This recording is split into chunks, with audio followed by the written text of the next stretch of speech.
Yeah, dude. So this is a cool little thing. It's bottled here in Vail, in Colorado, the home of the 10th Mountain, which was my unit, right? So Oh like, no shit. yeah, 10th Mountain whiskey started, or 10th Mountain started, um, in Vail here in Colorado Springs, or in Colorado, and they moved to New York, whatever. But yeah, this was the home of my unit, so it's kind of cool. Yeah, I'll try Yeah. it for sure next time. So yeah, so that's what we're doing tonight. And then every bottle comes with like a little dog tag. Oopsie. Yeah, when it was like built or made and stuff. So, yep. Dude, this shit's older than America. Buffalo Trace. Yeah. I like Buffalo Trace. I drink it often. Usually, it's my go-to when I can't find anything on the menu. I discovered it in Gurney, Illinois at a bar. This guy made me an old fashioned with it, and it was fucking outstanding. So I've been obsessed. For shizzy. So we're live on YouTube for the first time ever, and nobody's watching because nobody knows about it. That's fair. So fair enough. So initially, when I did this, I was going to set out to do this like debate thing that we talked about, and that just sounds stupid now because this is so much fucking fun. A debate. Yeah, that stupid debate idea. I just don't want to do anything like that anymore. So, well, just stay away from. Sorry, I'm pulling up a message from you earlier. The whole the idea of a debate, there's nothing wrong with that if you have two people. But I get what you're saying, like the talking heads, back and forth. We're talking. I mean, I don't know. Yeah, I hear you. It's a little done, a little dated. Yeah, very much. I had nowhere to go with this. I guess Ruth Bader Ginsburg. What the fuck? So here's my thoughts on that. I had read something. It was Thursday about the president talking about nominees for for the Supreme Court, and he had talked about Ted Cruz and a couple other people. But from what I understood was that the Supreme Court was full, no job openings. And I'm wondering if maybe they kind of knew ahead of time, like this didn't just happen, like maybe this happened. Oh yeah, maybe she's been on fucking intensive care or in hospice and shit. Or fucking dead. Dead for a week. They're like let everyone know now. But I mean, not for nothing, but how fucking horrible would a Ted Cruz fucking Supreme Court justice be? Jesus. I didn't even know he was a lawyer. That's how much. Listen, I love politics.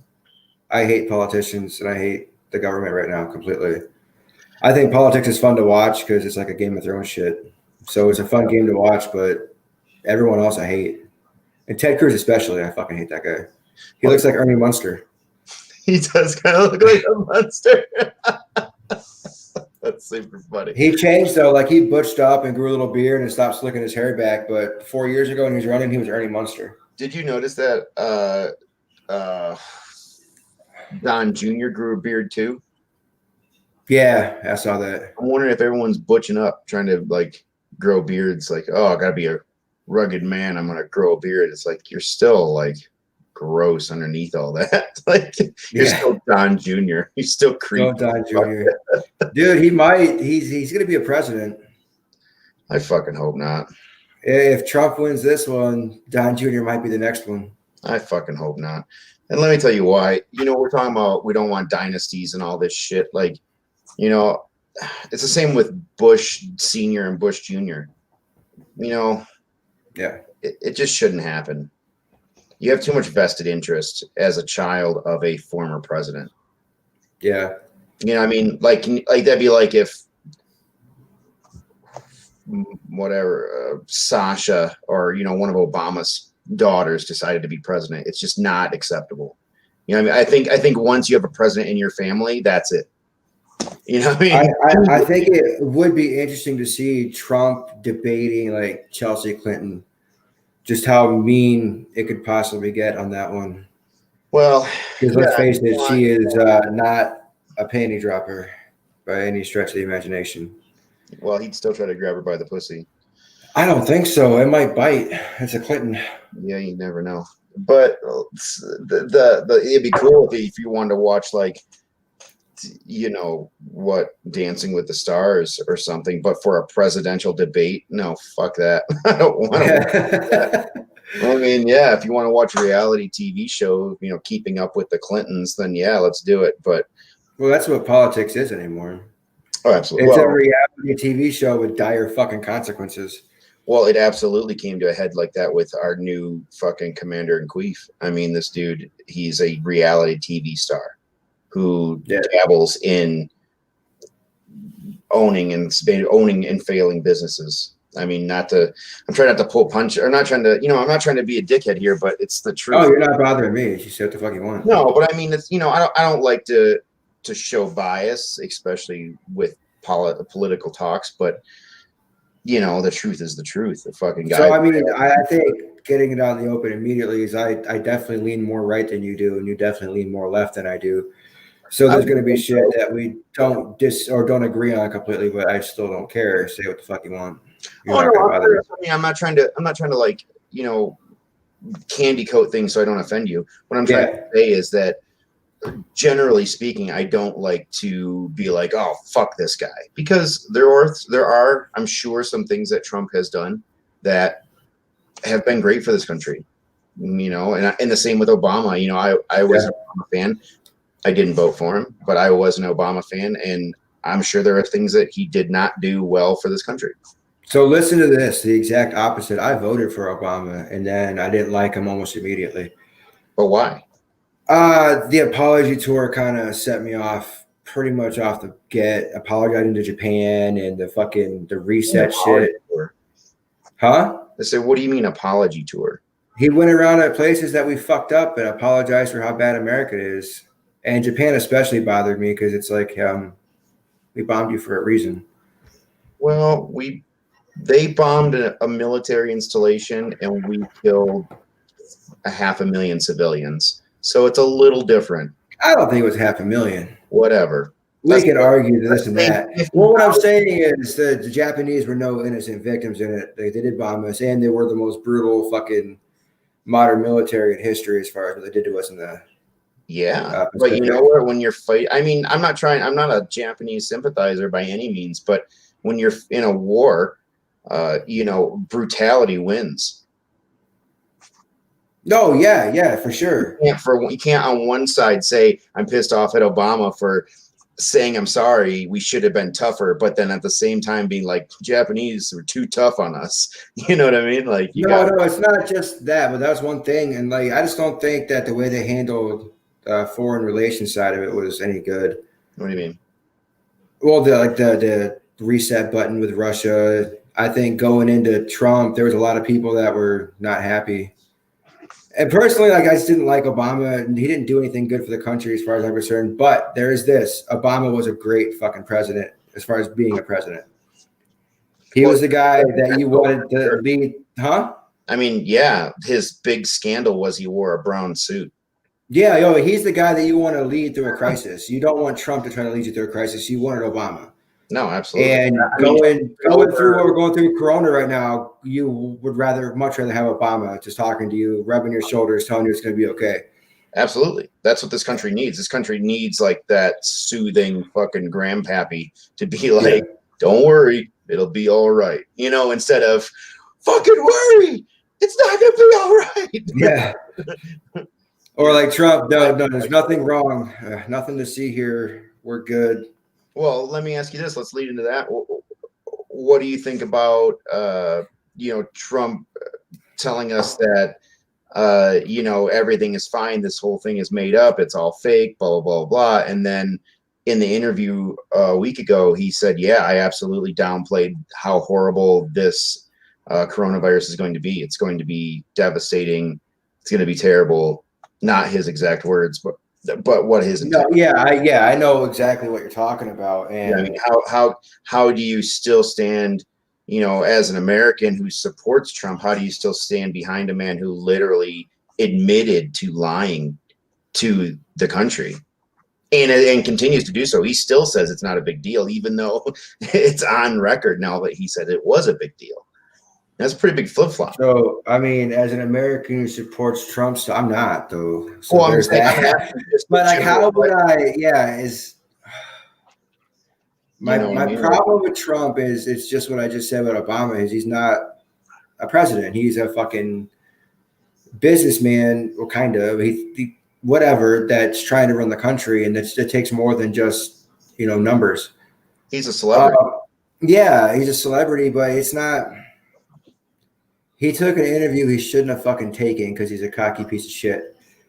That, I mean, it shouldn't have happened. He knew it was going to come up before the election. He knew it was going to be a problem, and it doesn't really matter what comes out in his book or what was in his book or whatever.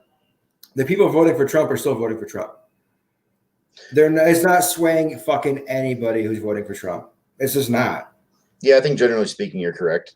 Yeah, I mean, I think onesies and twosies that are be like, you know what, I had enough. But yeah, I think generally speaking, the people who voted for him are going to vote for him again. Yeah, and the people who hate him are going to vote for Biden. It's just there's nobody who's like, maybe Biden does it. Go, you know what? Yeah, Trump's better. And there's nobody thinking maybe Trump going, well, let's talk about Biden. It's pretty much decided already. Everyone knows what the fuck they're doing, except me. I don't, and I don't even think I can vote for either one of them. So I think this is the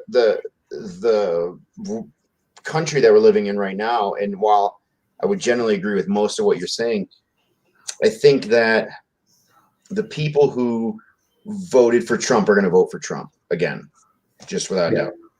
But the people who say voted for Hillary last election have either swung way more left and now they're looking for a liberal candidate like Bernie would have been.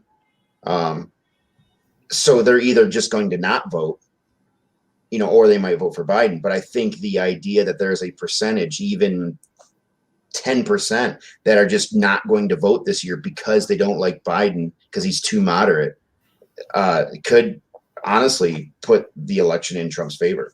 Well, I mean, there's part of the Bernie thing that's against establishment government, against what the Democrats are, against what the Republicans are. That would be like, burn this motherfucker down. And if they can't get Bernie, just like what happened with Hillary, they're going to vote for someone who's going to burn the motherfucker down. And I mean, that was the Trump pedestal he stood on last election. Burn this motherfucker down. I mean, obviously not those words, but drain this. And honestly, I think he got a lot of Bernie Sanders people that voted for him because of it, because he got fucked, and he got fucked bad in 2016. Well, and he got fucked even worse. He got fucked even worse this time. I mean, that's my problem. The Democrat part, Joe Biden, whatever, he could be a president. He doesn't bother me. I don't think he's all there. I think he's more than Trump is. Well, yeah. I'd rather have someone that forgets to lie than someone who just lies. He said today that we were wasting gallons of energy. Well, he's not wrong. So saying he's not wrong. And he did come out and play Despacito to a crowd, and specifically the lyrics where it really talks about rubbing you slowly and sniffing your hair. No, there's no fucking line in Despacito that talks about sniffing hair. No, not sniffing hair, it was smelling you. It was like smelling your scent. For real, I looked it up. I read it. It's like smelling your scent and slowly caressing your hair and some shit like that. I'm like, wow, that was really fitting. That was a Did really you see the meme going around right now with Herbert the pervert's face on Biden's body? Oh yeah, that cracked me up. Whoever posted this on the internet. I went through a phase a few months ago where I got tired of arguing with stupid people, so I went straight to the most horrible fucking political memes for my response to everything. So everybody's post, I just post a horrible political meme. It's like.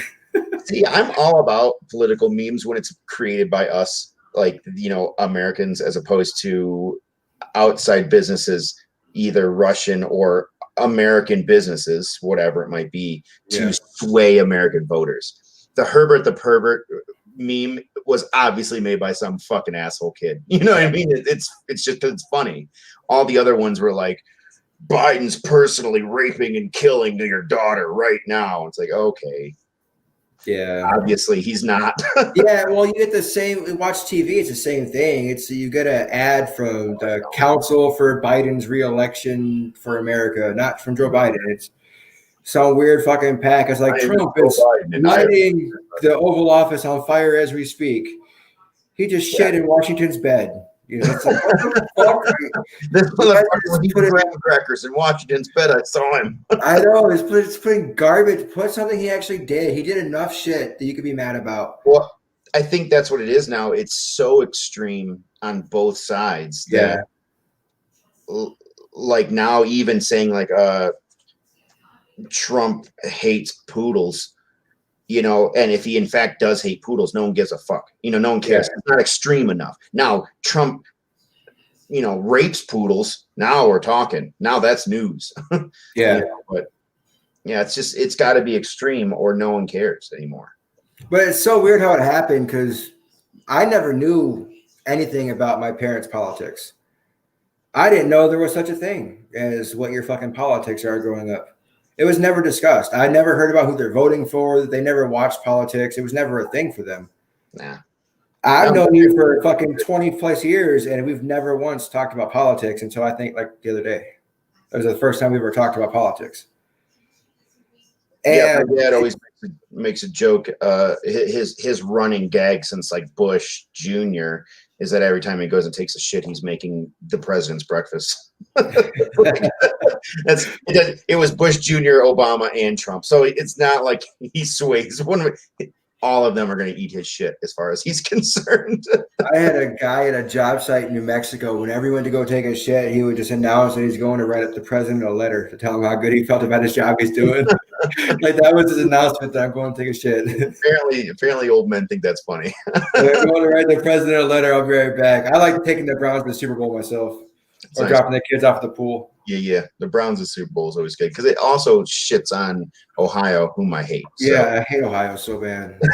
And every time you post about it, I got to add to it. And you got one Ohio person that doesn't like that you hate Ohio.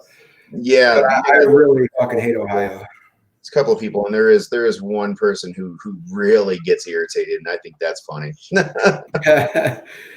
going to Cedar Point, though, man. I bet you Cedar Point's empty. I bet you it's empty if it's open. Appointment only, not appointment, but you have to like buy advance tickets, and they'll sell a certain amount, which I think would be awesome because it might thin the park out a little. I went a few years back, and it was so packed that it was like just miserable to go. Me and Katie went to Six Flags in Dallas a while back, like 6 years ago. It's been a long time we've been together. Holy shit. But so like 6 years ago, and we were worried it was going to be packed. So when we got there, we bought the Iceman pass that got us through the lines immediately. It was like $150 each. And there was nobody in the park. Fucking nobody there. So we we bought our tickets for like $60 a pop, and then we bought this fucking fast Iceman pass because it was like some Batman themed stupid shit. And so we dropped a ton of money on tickets, and we had these advanced fucking get through the line, and there was literally no line. We just walked up to every ride. There was nobody fucking there. Yeah, that's what we did too. Last time Kate and I went to Cedar Point, we bought the fast pass, and it was packed, and it was like the best investment that I ever made. Yeah, we waited maybe 15 minutes at the longest for like the new rides. It was like it was okay back in the day when we were kids and we'd sit in that line for hours and just fucking bullshit. Yeah, but that was more experience. Like now I don't have time. I'm dying. No, like every fucking day that goes by, I'm closer to death. So I'm not waiting in a fucking 7-hour line to ride a 36-second roller coaster. I don't have time. I'm dying as we speak. I don't have time for this shit. Like, give me the fast pass. How much does it cost? Let's move on with our lives. Like, what do I got to pay to skip the line? I'll do it at the grocery store. I'll give you $10. Let me come to go faster. I don't care. Whatever it takes. Who do I got to kill? You're like I don't care. Single rider. You're like, sorry, babe, I'm gone. I'm going. For real. Well, single rider me, I'll shove her down the stairs. I don't care. I'm getting on and I'm moving on with my life. I'll cut the whole line. I'll pick an old lady. It doesn't matter. 4 hours in the next line. I don't have time for this one. Jesus Christ.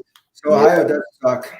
Well, that's one thing about this whole coronavirus thing is, it's definitely changed, the way, I guess not really changed because we've kind of gotten used to it, but, just going out and doing things is crazy. Like I went out with some friends tonight and, it was weird. You had to, make sure you wear masks, and it was pretty empty because, they had to like make sure there's enough space between everybody. And, so normally a going and doing an activity that would be, packed is kind of empty and just kind of, I don't want to say sad, but, a little less exciting because there's no one there, Yeah.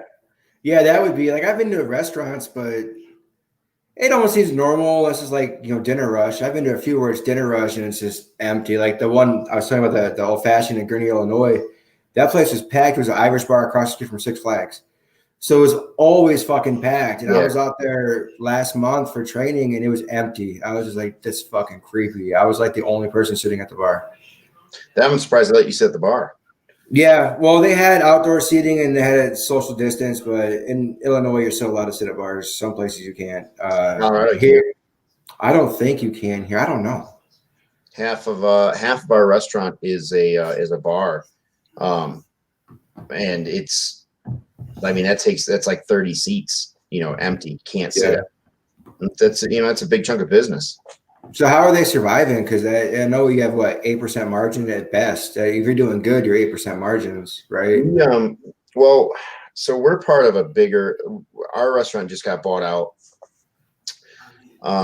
by a handful of guys, lawyers and different things, and they own a lot of different businesses here where I'm at, and so any type of I don't want to say financial issues because honestly we're doing well, but any type of issues that we might have can be shared. The burden can be shared with other businesses. Oh, okay, I got you. But we're really towing the company line for the other businesses because we're still doing very well. Where we're at is, we're arguably one of the better restaurants here in this town, and definitely one of the most expensive.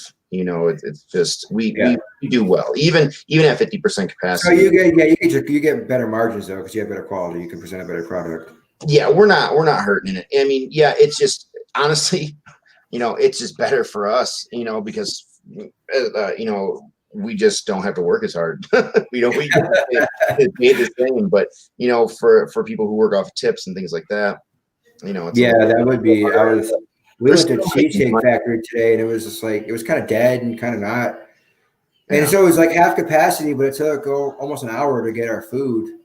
And it's just I was wondering like what's going on. Are they just not have the staff? They're not staffing in the back because they're not making the same money, or what's going on? I can't speak for them. It could be anything. I know some restaurants. I saw. Golden Corral. I was driving home a couple of days ago or whatever, and there's a tractor trailer out front of a Golden Corral that says drive-through now open. And I'm not sure how they're doing drive-through buffet, but that's got to be awesome. Can you fucking imagine? No. Listen, like we used to go to a White Castle or something like that at 2:00 in the morning, drunk as shit. Could you imagine rolling through an old country buffet and getting 4 styrofoam things, just scooping shit. Getting one of the yellow, one of the blue. God, that'd be so I have no idea. I think this virus hit those type of restaurants the hardest. Not just mom and pop joints who really have nothing to fall back on. Like we have all other businesses. So if we were hurting that bad, wouldn't be a deal. But buffets, especially because you got to put out so much food. You can't open them. Well, you can't have people touching the food. Yeah, that too. You can't have somebody like touching utensils, and then you're gonna go. You just can't. Whether people are infected or not, whether you believe in this or not, there's just no way that. Isn't that the damnedest fucking thing? That depending on who you want to vote for is how you believe in a virus. Oh, whether or not you believe in a virus, whether it's something to fucking believe in. Like, I don't believe in the coronavirus. Like, what kind of ignorant fucking shit is that to say? I don't believe in bullets. They won't hurt me. Hey, I'm invincible, motherfucker. Shoot away, friend. Don't yeah, shoot away. Won't hurt me. No such thing as bullets. It blows my mind, man, that this is where it is. Because even before Trump got elected, it wasn't like this. There was a little bit of fuck Obama going on, and Obama's a piece of shit, but that Facebook was just getting rolling like that. And then the election just went fucking crazy. Well, it went nuts, and like exposed people. They've ruined fucking friendships and families. Yeah, absolutely. This presidency, this government, whether you want to blame it all on Trump or not, or whatever it is, however you want to say, has really torn this country in half. And while the phrase were there, the threads were there when Obama was president, because it really kind of showed you who was a fucking racist. Yeah, just didn't like Obama. I truly believe that you might just not like Obama. I don't think him being black had anything to do with it. No, I voted for him. That's what I mean. That's what I mean. Like, I don't give a shit. Like, dude. But when you talk about guys who are like, yeah, I think it's time to, go and string some presidents up, and you're like, yikes, man. Like, maybe that's very fucking racist of you.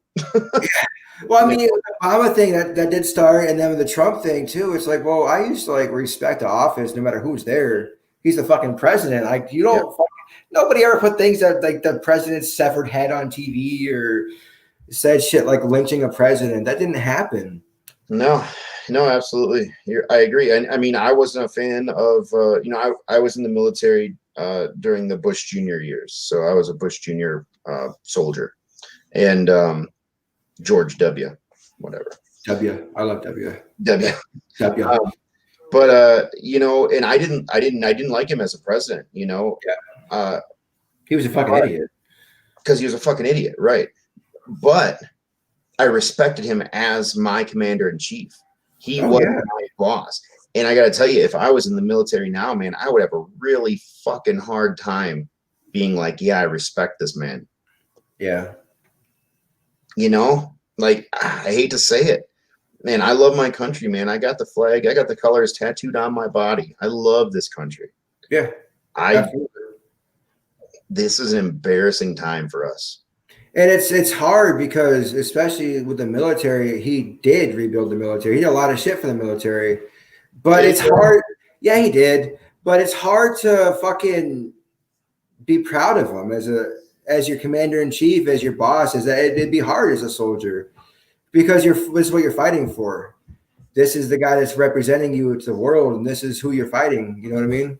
He'd be great. He'd be great as a general or as a leader that didn't really have a lot of power. But Mark Esper's job. Like he was like, yeah. So if he was like because he's kind of like a man's man, right? Like the guy's guy. He talks about fucking girls and hanging out, and he's fucking rich. Yeah. You know what I mean? Like, yeah, when I was in the Army, that's what it was about, man. Like, guys hanging out, fucking shit up. Yep. That being said, I don't want him telling me where to go and have a battle. Yeah, to be in charge. Yeah, it's bad. That's why I don't know if I can vote for either one of them. And like I said, going back to the Biden thing, it's not even him.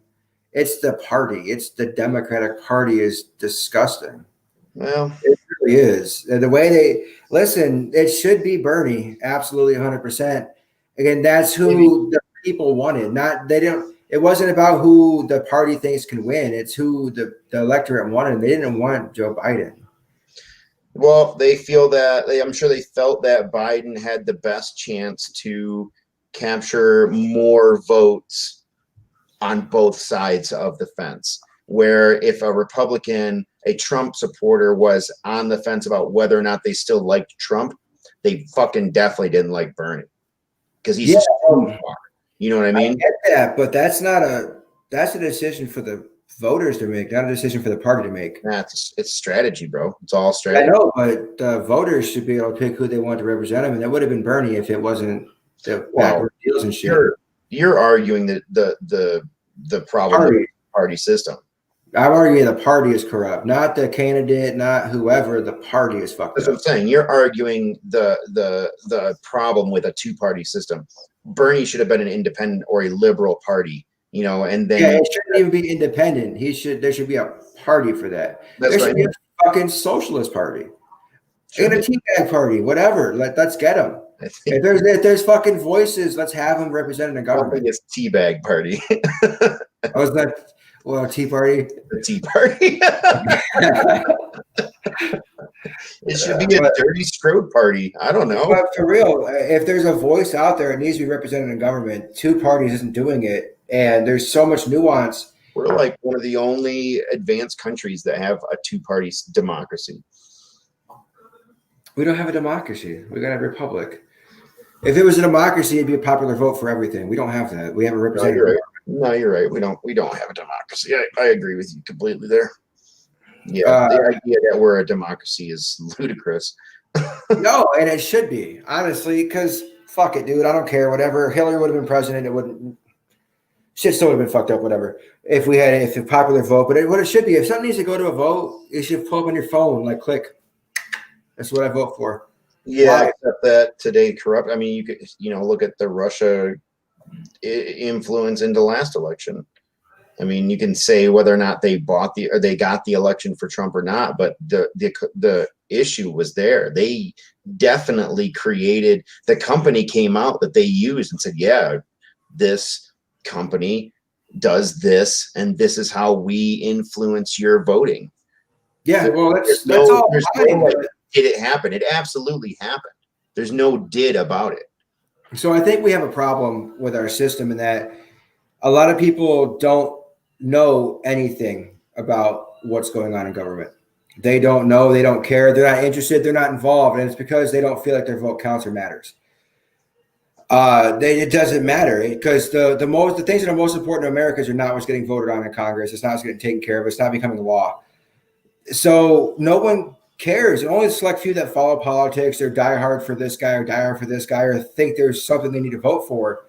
But a lot of people just don't follow it. If it was a live vote, like you had the option to, hey, this is your thing, I think more people would know about it, get involved. And yeah, you're going to have some fucked up shit. You're going to have someone get voted like, hey, let's make today Goat Tuesday. And it's going to be a federal law to have today be Goat Tuesday. So you're going to get stupid ass shit like that for the first few months. And then people are going to realize this is real and their voice actually matters. You get 2 Goat Tuesdays. People are going to realize this is fucking real. Like this shit. I don't even want this fucking goat. I know. So they're going to realize that their voice fucking matters, and they might actually pay attention to what's going on in the government that's supposed to represent them. You're not wrong. You're not wrong. But then you got to wonder about, fuck, anybody that really had a hard on for it can hack your phone. Well, we're doing mail ballots. So, I mean, it's not like we're secure. It's not like we're past influence or fraud in what we have now. Well, I think if we build a new Romney shit. No, because I couldn't vote for somebody named Mitt to save my life. It just couldn't happen. Well, like the things I base my voting decisions on would make you sick. That's another show. the name Mitt just didn't. I couldn't stomach it. I don't care if it was hand job Saturdays from Mitt Romney. I'm not doing it. I don't care if that dude fucking ripped his shirt out and Jesus appeared on his chest. I wouldn't vote because his fucking name is Mitt. That's cool, but not for president. Not Mitt. Not President Mitt. No, so there was a scandal that a company that was Republican owned and Republican run. The scandal was that they had tampered with the voting machines. So when you tap Obama, it would register as a vote for Romney because it was touchscreen or whatever, and it would say 1 vote for Romney. So it was like there's this big deal, like, hey, they were screwing with the votes even then, which leads me down the road of how long have people been screwing with these votes? You know what I mean? Like, how far back does this go? This could go back as far as you can imagine, Yeah, and like, what happened to the post office, man? What do you mean? Like, I don't think anything happened. I think suddenly Trump set them on fire for whatever reason. You can't fund them and they get mad because they can't do their job. Well, last month, like, the post office was the most important thing that ever happened, and I think everybody's letters were late, or they didn't get their package, or they didn't get their delivery, and they stopped caring about the post office because it was like a fire for 3 or 4 days, and then it went away immediately, and we haven't heard shit about the post office anymore. So I don't know if it's still there. Well, it was honestly, if you want, I mean, my opinion, it was just that it was a way for Trump to sow doubt in the mail-in ballot system. Oh yeah, mailing in your ballot is bad.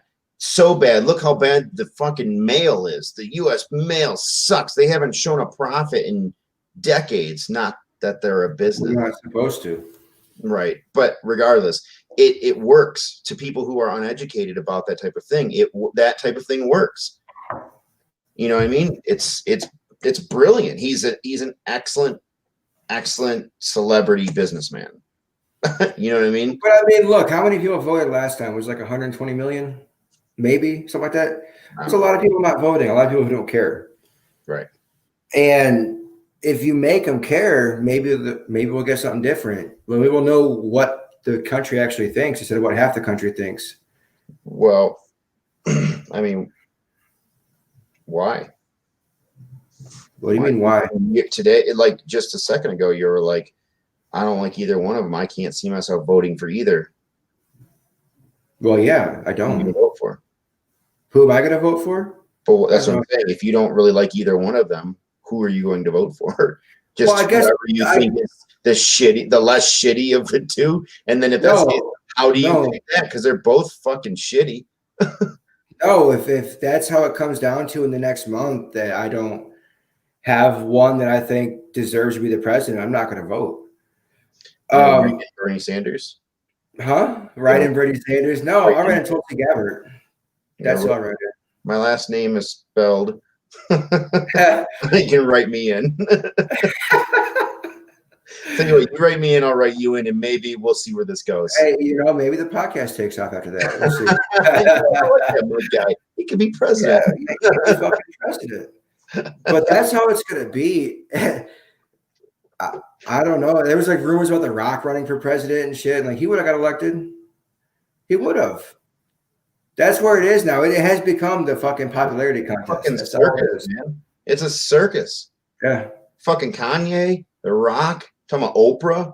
It's Oprah. a circus, man. It's just like it's blatantly obvious. Like Joe Biden's like, I'm going to pick a female for my vice president. Not I'm going to pick the best person. I'm picking a woman. It's joke. Not a woman of color. Yeah, I'm gonna pick so what we're gonna get is the most qualified woman of color in the country. Awesome. As maybe not the most qualified person. Yeah. So right off the bat, it starts off as identity politics, and it turns me the fuck off. Yeah, I couldn't agree more. I thought that Biden's pick, not that I have anything personally against Harris, but I think his pick specifically for her was fucking stupid. Yeah, well, I don't think it was really his choice. I think it was made for him in the beginning. Because Harris was who the party wanted. The party fucking wanted Harris. They went out strong for Harris, and Harris was like king shit until Tulsi Gabbard destroyed her in the debates. And then they fucking blacklisted Tulsi Gabbard. No more debates, no more nothing. She wasn't a candidate no more because she ruined Harris's chance of being president. And then all of a sudden, Joe Biden gets it out of nowhere because Bernie was kicking ass. And then one day, they all drop out. They're like, yeah, we're good. And then Joe Biden wins the primary, and Bernie's like, well, I'm fucked. Obviously, I'm fucking fucked. And now Kamala Harris is the vice president VP. And she couldn't get 5% of the vote from anybody. I would have. The party got who they wanted on the ticket. I would have loved to see a Warren Biden ticket with Warren as president and Biden as vice president. I would have Yeah, them. that. I didn't like Warren because of the fucking Indian thing and that Oh my bullshit. God. In the it's grand fucking scheme of things, that's such a drop in the bucket. Trump literally there's a dossier of a Russian woman pissing on him. I mean, there's a huge fucking difference between her saying she's part native and Listen, Trump grabbing underage girls by the vagina. There's a huge fucking difference here. girls by the vagina. Whatever. I blended too. Little Miss Teen universe or whatever. I mean, you can already have the assumption that everybody up there's a fucking pedophile. Because that's where the fucking Warren's gone. They're all pedophiles grabbing little boys by the pee-pee. Yeah. Or whatever. Whatever it was. This is bad. This whole thing. Let's talk about something else. Let's step off politics for a minute. What do you think about that movie Cuties? Oh fuck. Bad. Why? Really bad. Why? There was nothing truly sexual about it. Like it wasn't like they weren't naked or whatever. I'm not defending pedophilia. Let's put that out there, YouTube. I'm not fucking saying it's okay. Be a creepy ass person. Fuck them. They should burn in hell. I'm just saying like it was a movie showing what, little girls think they should be doing, or whatever, what they think how they should be acting, which is wrong. Little girls should be little girls, not little women, not little whores. So, when I was the first time I saw it, I was scrolling through Facebook, and the fucking ad was just a little girl bent over and she like rubbed her hand down her crotch. And that's the first thing I saw. And it was like Cuties on Netflix. I was just like, what? Wait, you're like confused. You're like, oh, did my shit get hacked? Like, what the fuck? Dude, this was like a month ago or whatever when it first came out. And it just started getting like people realized what was going on a few weeks ago, like a week ago, whatever. Like it's been out for a while. Millions of people have watched this. And it's disgusting. I'm not arguing. I agree. It's completely fucking disgusting. And whether or not your intent is to show what girls feel like they might have to go through or whatever, like a liberal arts shit, whatever the fuck your idea about this was, it was bad. Well, so let me ask you this, just on, to play devil's advocate. I don't really know how else to word this, but so there's a movie out called Good Boys. It's been out for a while. It's about, yeah. I know about. Remember that movie? It's about like three kids, and they're what 11 or 12 or something, and the story is pretty dumb. Whatever. Oh, I bought it on pay-per-view. I paid for it. You know what I'm talking about. So yeah, the kids, they're basically running around and they're saying like the F word, and they're going and buying drugs, and they're trying to make it to this kissing party, and they're like thinking that sex toys are weapons. I found these nunchucks in my parents' room as a big string of anal beads and shit. And while that's funny to us guys, is that not sexualizing little boys? You think a pedophile isn't gonna get his rocks off on a little boy holding a dildo the same way they're gonna a little girl rubbing her private parts? So you actually know a lot more what happened in that movie than I do, because I didn't fucking watch it. No, he put it on. I got like 5 minutes into it and I turned it off. Okay, yeah, it was dumb. Yeah, it was, and for that reason, I'm like, this is gross. This is like little kids. Yeah, so even Katie said the same shit. Like, this is little kids. Like, this is disgusting. This isn't funny. But there's no outrage, and this movie's been out way longer. But I think because they're little boys, and they're like, well, there's obvious bias there. I mean, because it's comedy. Listen, when a fucking teacher fucks a 15-year-old dude, like no one gets that upset. The first thing that you say is, "Was she hot?" Yeah, exactly. Not. And then it's some fucking high fives. Yeah, and a 40-year-old male teacher fucks a 15-year-old student, and then it's like, this guy's a fucking perv. throw his ass in prison and but the women, you're like, yeah, where were all these women where I was in high school? It's like, exactly, like where was fucking the science teacher then? Like, what the hell? You know what I mean? But that's still equal. My fucking English teacher had jobules. Her fucking face hung over her chin, and it looked like a fucking bulldog. Stop, dude. She could be on right now. I don't care. No names. I don't even remember her name. But if she went like this, it was like a fucking turkey gobbler. Yeah, Gobbler, Mrs. Gobbler. That's what I had. So yeah, you're right though, because if it's a boy, it doesn't matter. No one cares. It's high fives. And was she hot? And if it's a girl, it's dude, this fucking piece of shit. And I think they're all pieces of shit. They're the fucking kids. They don't know what the fuck they're doing. Yeah, but it's wrong. But why is society so focused on cuties as opposed to anything else? And if that's the case, how far? At what point is it just art? As a movie, as opposed to child pornography. I mean, well, as a parent, I wouldn't ever be okay with anything like that with my daughter. So, or my daughter watching anything like that. Well, you'd be okay with, one of your sons flinging around anal beads, thinking they're nunchucks? No, I didn't watch that movie. I thought it was disgusting too. No, but that was just a scene in the movie. It was. Yeah. I wouldn't. I'm not okay with that either. So yeah, I don't understand why the outrage isn't for both of them. Right. But for that Good Boys movie, I was the same way. That was gross. Yeah, I don't get it. It's just me personally. I don't get outrage. That movie's not for me, but neither is, like Saw or, snuff type films. I don't like that shit either. But that's it comes down to what are we willing to regulate? Because technically it's freedom of expression, right? Yeah, I just had a shot of Jaeger a minute ago too. I wasn't ready for that. That rye hits hard. I was telling Katie earlier, I was like, I was gonna go fucking run on the treadmill today. Then someone said the J word. And J word. The Jaeger. So is it yogging? I think it's a soft J. It's yogging, yeah, it's a soft J. Side note, dude, for like the last 2 weeks ago was the first time I was able to run on a treadmill in years because of my fucking knee injury. So I was all fucking excited about it. That's awesome, man. Awesome. I was all proud of myself.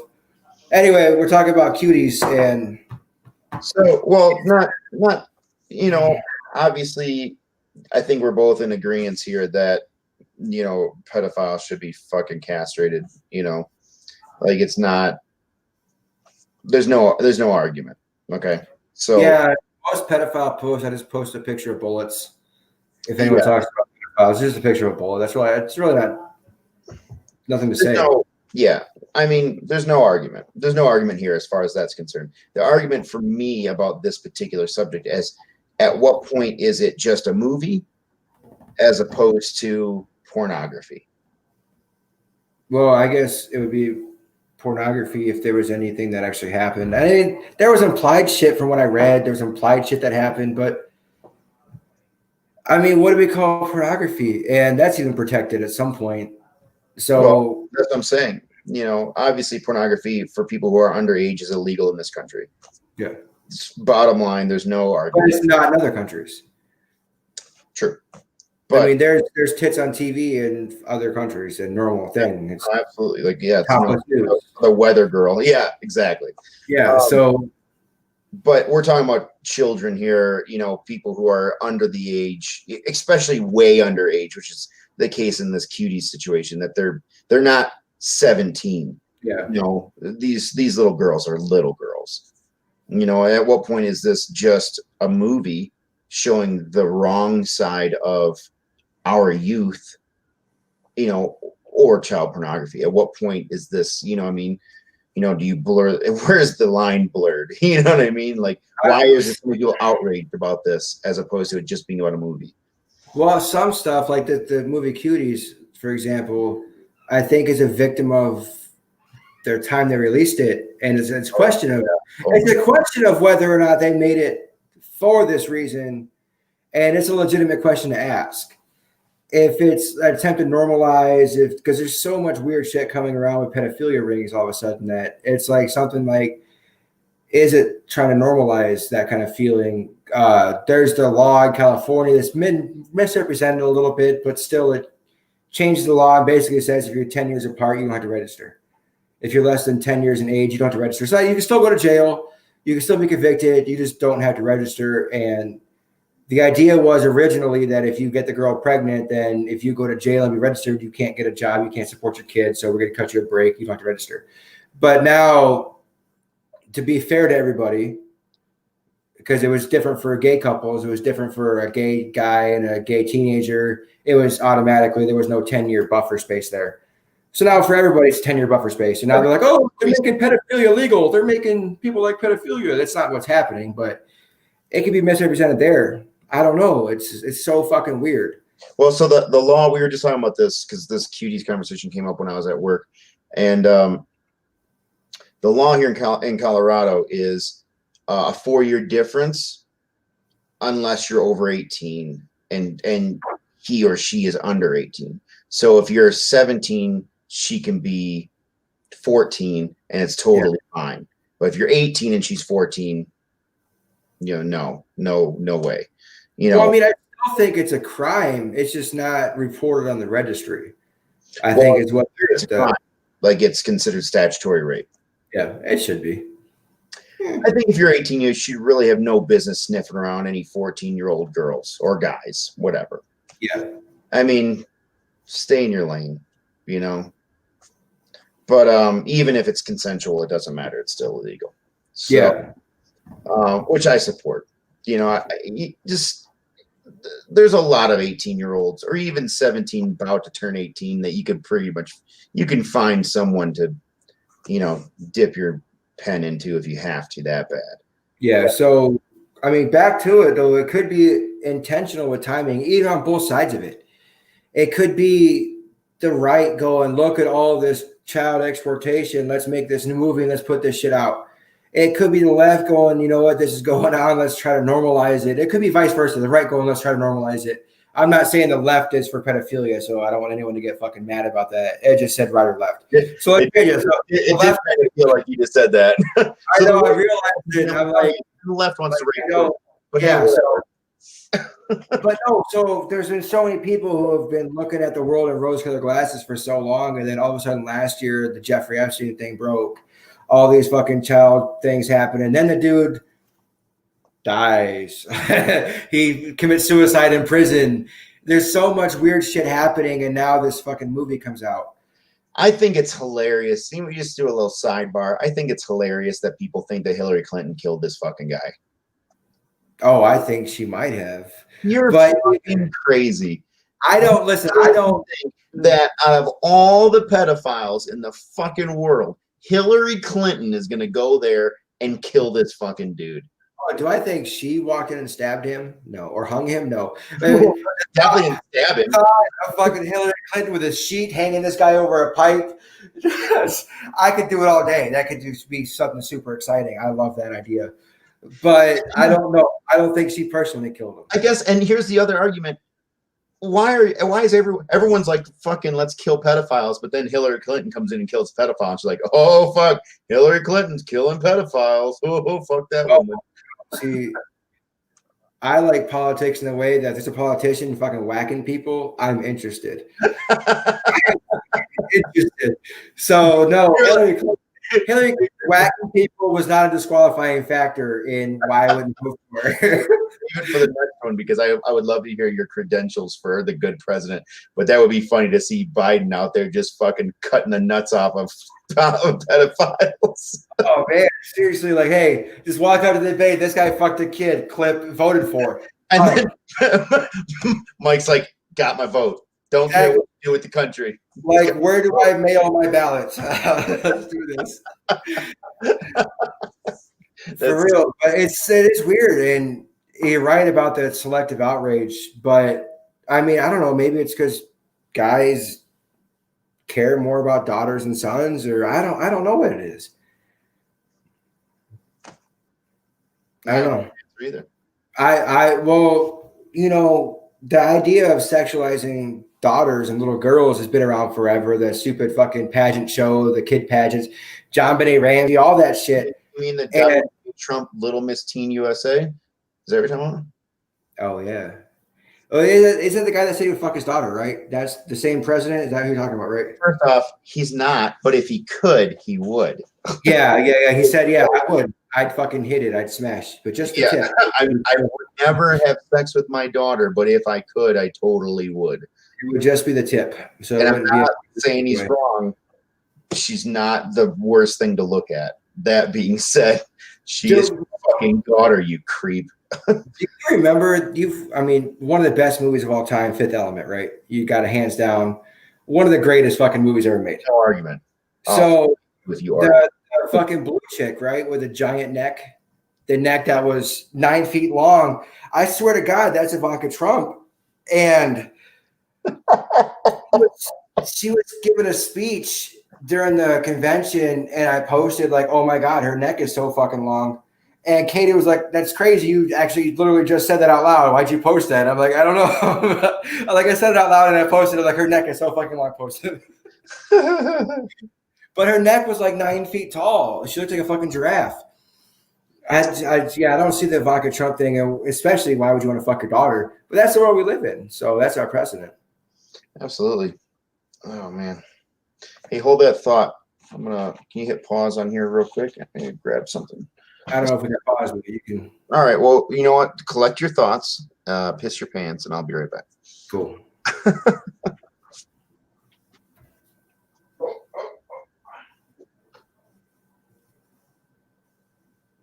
I don't know where he went.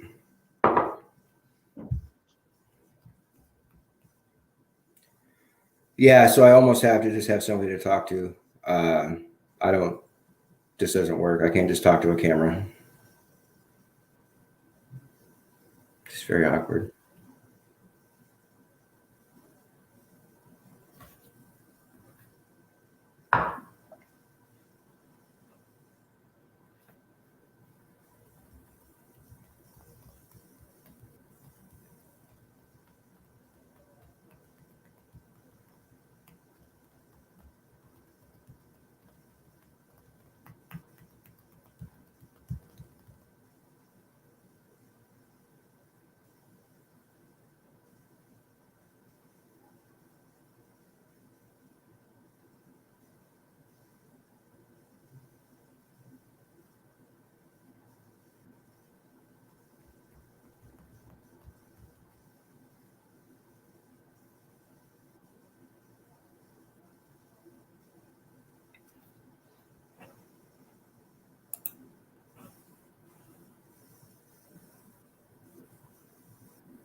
All right, my bad, bro.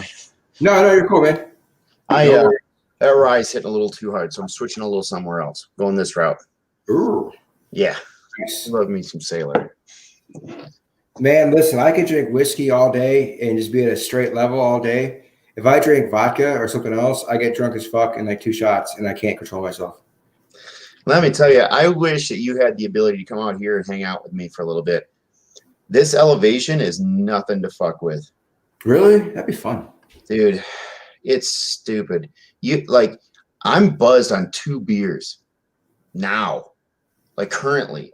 Like I drink like 2 Bud Lights and I'm like, man, I'm feeling pretty good. I've been drinking since like 4 o'clock. Dude, I'm fine. Cooking out here.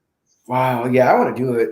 I'm serious. We'll do it, man. Our kids are getting older, and it's getting to a point where it's easier to make arrangements and leave them with people and split them up and whatever we got to do. So, like vacations for the first time are becoming a reality for me and Katie to go on. We've been on kid vacations and family vacations, and just recently, now we're talking about for our 10-year anniversary, just going to Mexico and spending a week. Yeah. That's coming up in March. 10 fucking years I've been married to her. So crazy. We're at 6 years right now. It's weird too. Me and you especially. I mean, we started being friends, really good friends after we both got dumped from our high school sweethearts or whatever it was.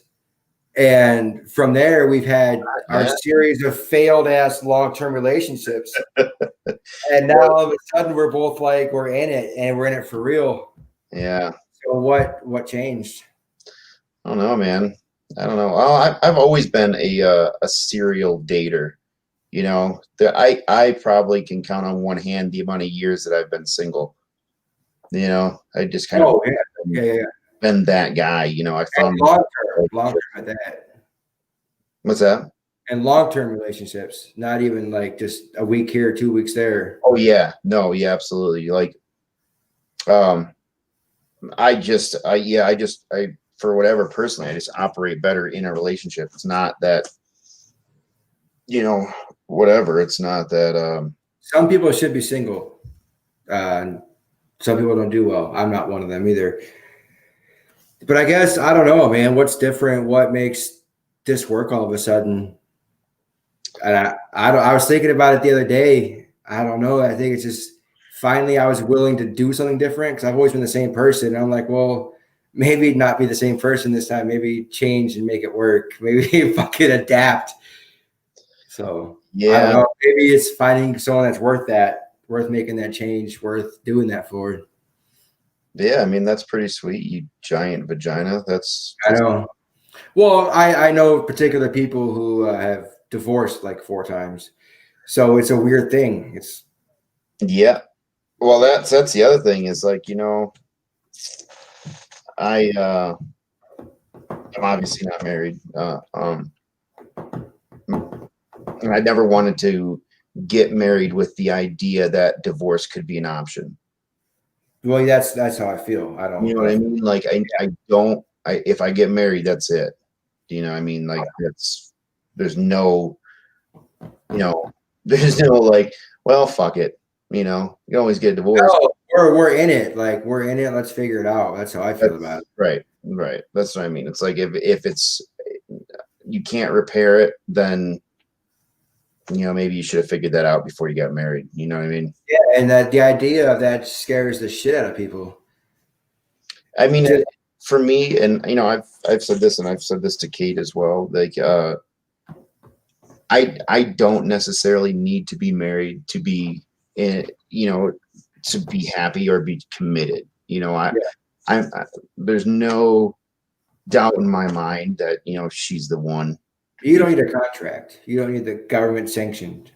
That's what I mean. I mean, there's just no doubt for me that this is going to be a forever thing. That being said, I don't need a ring or whatever to be like, now she know or I know that I got her. You know, I don't need a hook in to make sure I got her, that kind of thing. Like that's not. I don't know. I think there's something to it though, to making that plunge. You know what I mean? to be like, hey, you know what? This is forever. I'm signing on the dotted line. Like, this is what I want to do for the rest of my life. But you don't think that Katie would, still know that you love her forever without, without being married to her? Like, you think she would question? Like, she'd be like, you know what? I don't know if he actually loves me because we're not married. No, yeah, we'd be fine. That's what I mean. If we weren't married, we'd be fine. But to me, if it's a lifelong commitment, why not just do it then? Why not pay the government? Well, $36. I mean, that's a fifth of old granddad, my friend. Oh shit! Fuck it. I was not wise. I was not wise. I've grown into my wisdom, I guess. Fuck. I didn't even know it existed till just now. Fuck. I know. I've never even tried it. Now I fucking regret my decisions. Honey, we're done. I'm going to get it. Fucking move on. Wrap this shit up. Well, I mean, I don't know. The marriage thing, when you have a family, I don't know. It's different. We had kids before we got married. It's true. But it was never a consideration. It was never like, oh, we need to get married for our kids' sake. We just got married because we wanted to get married. You had children independently before you were married as well. Yeah, and then we had Adriana before we got married. She was at our wedding. But I mean, that's a big deal. You know what I mean? Like, that's to already be a father prior to then, having a joined family, Yeah, it wasn't easy. We had a lot of problems, man. Like, well, she raised Dylan by herself for the first year because Dylan's dad was gone. Right. So, I mean, so there was a problem there. She was very protective and very, get the fuck away. This is me. This is not you. You have to earn this, right. Which I understand. And then, I dealt with my side of it and that fucking crazy person. Yeah, we don't need to put names into this. Yeah. So that is. Listen to this, dude. This is this week. This is not like an old school thing. This week, I'm a fucking homophobe that punches gay children. Just at random? Yeah. That's according to Cherie. Where do you find time? I have to cut that out. That's according to this person. But so she told her family that I punched Brendan because I think he's feminine. And this actually happened. Like, so I'm a homophobe that punches gay kids. Yeah, we should probably get off this subject before there's some, video evidence. You know what I mean? Oh, it's happened. I don't care. Video evidence, my ass. I'm not saying shit. It's really what happened. I'm not lying. So no, I mean, I don't mean to say evidence because that sounds criminal. But what I mean is like, I don't know. Moving on. Ruth Bader Ginsburg. Yeah, we'll talk about that in private. But I'm surprised that you have time. I'm, between working a full-time job, raising 5 kids, and then being married for 10 years to be able to wander around the streets and punch gay children. I'm just happy that you have time to talk to me tonight. Yeah, well, I mean, the latter takes up a lot of my time because there's a lot of them. There's a lot of them lately. You have to be sore, tight. Poor knuckles. Your poor knuckles. I know, but for like the first time, I was starting to get veins in my wrists. So the practice is paying off as far as like how I feel about being veiny, I guess. I got tendonitis now. I can't even. I got fucking boxers fractures from the stupid kid's fucking face. Jesus. Oh man. So honestly though, back to the stupid shit that no one wants to talk about, what's gonna happen now that old Ruth is gone? Because ideally it was, the Republicans were like, we're not gonna fucking elect your guy because it's election year. But goddamn well they're fucking putting someone forward and they're gonna vote him in. There's gonna be a new judge by the time the election happens. Oh, without a doubt. Without a doubt. I feel like the Republicans know they're going to lose this election. So, or maybe not. You think that? I think they got to. I don't think think they're going to lose? Like outright? Like you convinced they're going to lose? I don't believe that. Or is that wishful thinking? Is that heart to heart shit? Because I'm not convinced. I don't believe that Republican Party is convinced that Donald Trump will win, not that they are convinced that he'll lose, but they're smart. You just like the Democrats, you got to cover your bases, right? So, their rush, just like with Obama, his rush to try to get, that justice in, that obviously didn't work. But the Democrats are trying to cover their bases. Yeah. It's just what it is. It's just smart politics. You cover your base. They hedged their bet that they weren't going to have to face this when they're like, oh, we're not going to let Kavanaugh go. We're going to make you guys change the rules to get Kavanaugh. And now the option is Trump gets to pick whoever he wants. And that's just who's going to be there now. You're fucking Don Jr. and I'm going to leave this country. Because it's 51 now. It's not 60 anymore. It's 51 because of how bad they attacked Kavanaugh. And they changed the fucking rules for it. And people were saying, like, if you change the rules for this guy, he's not that bad. You change the rules for him, you're going to get somebody really fucked up the next time around. And that's going to happen. You fucking Ted Cruz. It's going to be fucking Ted Cruz. That big toe looking son of a bitch. He is the guy that Trump shit on the whole election, all that shit about. He fucking licks the cheese off his balls. He loves the fuck out of that guy. He a fucking pieces of shit. Whatever happened to what the fuck's his name? The guy from Jersey, the fat dude from Jersey. Oh, Chris Christie. I liked him. I liked him, man. Did you really? I liked him. Well, I didn't know his politics at all. I don't know anything I don't know anything about what he did or didn't do. I just know that there's a hurricane coming in, and he's like, these guys are fucking idiots for being on the water. Don't be a fucking idiot. Get off the water. And so I was like, yeah, I can lie like that. That's why I like fucking Big Gretch. I know you guys don't like her up there, but I do. She's like, you guys are being bad. You're grounded. It's so funny. My mom's name is Karen, and she was bitching about Gretchen Whitmer, and I'm like, calm down, Karen. You're going to get us grounded. And it works so good. I do feel bad for women named Karen. It's awful. I actually watched a Dr. Phil today because the subject was Karen's. I'm like, hell yeah, let's turn this on. Dr. Phil, what a piece of shit that guy is. Hey, the show he made after that, Bull, is pretty good. You ever watch Bull? It's a good show. Who? Bull. It's on like CBS. It's about what Dr. Phil used to do once upon a time. Like trial science shit. I'm a nerd. I like trial things. Pretend to be a doctor, but he's not actually. Yeah. Well, it's a lawyer thing. So it's like fucking Bill Nye the Science Guy. He's an engineer. He's not even like a scientist. Well, no. Dr. Phil declared himself a forensic psychologist or psychiatrist or whatever, and then he was in trial science, so he could figure out jury selection and shit like that. That's what he did before Oprah. That's how he met Oprah. He was helping defenders in a legal team, doing trial science shit, and then he became a TV host. I hear story. It's crazy. I know weird things. I don't understand why I know it, but I know it. I don't know, man. I drink and I know weird shit. That's what I do. Dude, the story of my life. Like trivia crack. Nobody plays trivia crack with me. Like no. Nobody plays. You got to play with Kate because she's a fucking monster at that game. No, we'll try it. I'll have to find her on there. Like if you don't beat me in the first round, you lost.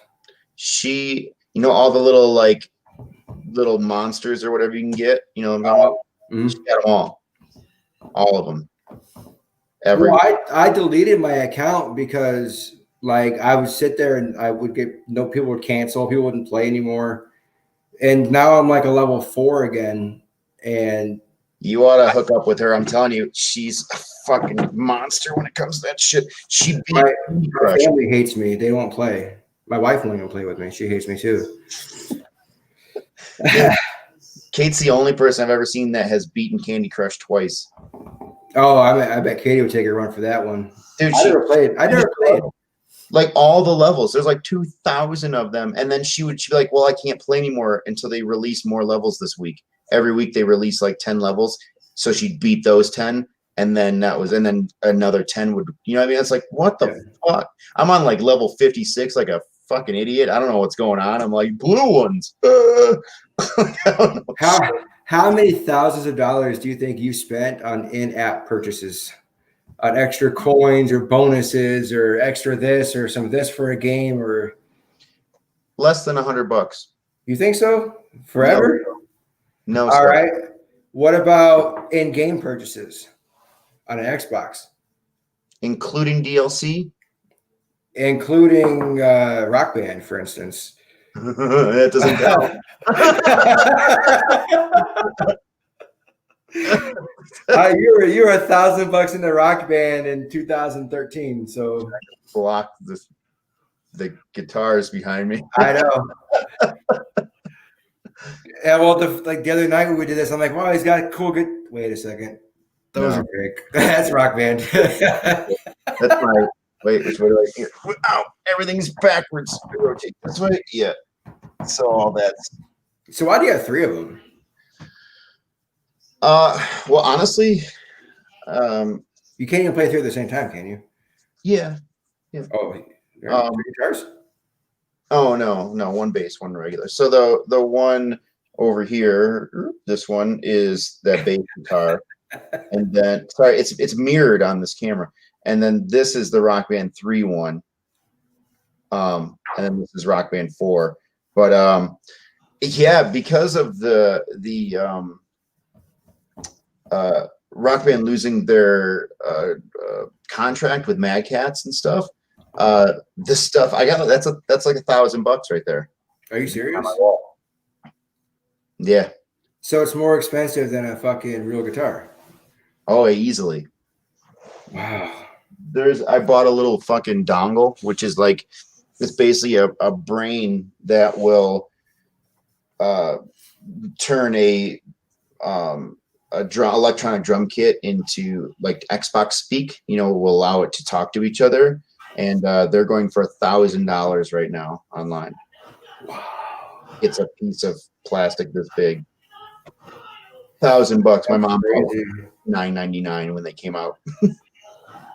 So I don't play video games. What about you? I do see you online every once in a while, but I'm assuming it's your son or something. Yeah, Brendan's got my Xbox now, so all he plays it's so weird because they sit there and they just FaceTime each other while the game's on. They don't even play it. Like they're like, let's play GTA, and they'll get on there and stand still and just talk to each other. It's got to have some kind of activity, otherwise it's weird. Is that what it is? Yeah, I guess like some kind of background noise. Like I would think just watch a show together. You know what I mean? Let's watch Heroes. Let's do something else. That's what we're doing right now. It's like, yeah, we could talk, but no, we have to drink at the same time. I mean, yeah, that's a good point. But no, because I have an excuse to drink every time I want to drink. First off, I don't need an excuse. Fuck you. I don't have a drinking problem. I can find it when I fucking need it. I don't have a problem. There's no problem. I'm an adult. I make money. But dude, listen how lame this is. Like the only game I still play Halo. Yeah. And I don't play online. I never have. I don't like it. I don't like playing with people. That's fair. And people are assholes. You would think, like, I like talking shit. Like, it's like my favorite thing to do in the world is talk shit to people. You would think I would love playing online with people. Mm-hmm. But I don't, because it's hard to talk shit because I suck. I'm fucking terrible at it. So it's impossible. When you're at the bottom of the board. Yeah, like, what am I going to say when someone's fucking sack tapping my head while I'm dead? Like, dude, the motherfucker. You fucking suck. Yeah, I'm coming to get you next time that I got spawn killed immediately. So, like, I'm terrible at it. So it's no fun to me because I can't even talk shit because I'm good. I'm like, oh, you killed me. And that's the story of my life. But listen, me and Katie still play zombies on Advanced Warfare. Love that. Why don't you should hit me up. I'd love to play with you guys. Yeah, well, we don't have mics or anything. We don't even headsets anymore. I don't have a mic anymore. I'm so tired of little kids screaming into the microphone. But yeah, Advanced Warfare, we've tried other zombies and we don't get into them. We don't like them. So like the Advanced Warfare one's the only one we like. It's like, oh, I'm not a little kid screaming. It's like, you're a fucking kid. Well, you're probably 40 living in your parents' basement. Like, I'm 40 living in my girlfriend's basement. Fuck you. Like, we'll do it. We'll play it while we're drinking, and we'll get 3.5, 4 hours into it. We'll be on level 40, just drunk as shit, and just die. Dude, that's cool though, man. Yeah, Kate doesn't. She doesn't really play video games that often. Like, I got a Switch and we play like Mario Party and sometimes she beats my ass. But like, oh, the old Mario Party, Jesus Christ, with the fucking snowboard guy that we on the controller. yeah, but she's not really into video games. She's into mobile games, like, so she likes, like Candy Crush and things like that. But she doesn't really play video games, so, which is cool. I mean, it's fine because then I don't have to share my TV. Yeah, well, there's that, and well, me and Katie, we went through Halo, the whole collection on co-op. It was awesome. It was fun as hell. Yeah, that's cool, man. Then Halo 5 came out, and there was no co-op anymore. Yeah. And it was heartbreaking, so we stopped playing video games. Yeah, I think it would be cool if she played more video games that, that I played as well. But at the same time, I don't mind generally that much, because it's like, if I'm trying to like decompress after, like, I come home from work, eat dinner at midnight, and then, play a couple, like an hour of video games and then pass out, So, during the quarantine thing, it's been different, but generally that's my life. I like games. Like, I'll play Crash Bandicoot till the fucking sun comes up. They just redid it. Yeah, I know. I love it, but I don't like games where you can just meander around for 7 hours and like you're just walking endlessly and something pops up and you kill it. And that's your life. That's every fucking game you ever play. Fable 1, 2, 3, 4, 9, Final Fantasy, the whole works. Like that kind of game I can't do ever. Yeah. Well, I think I get bored.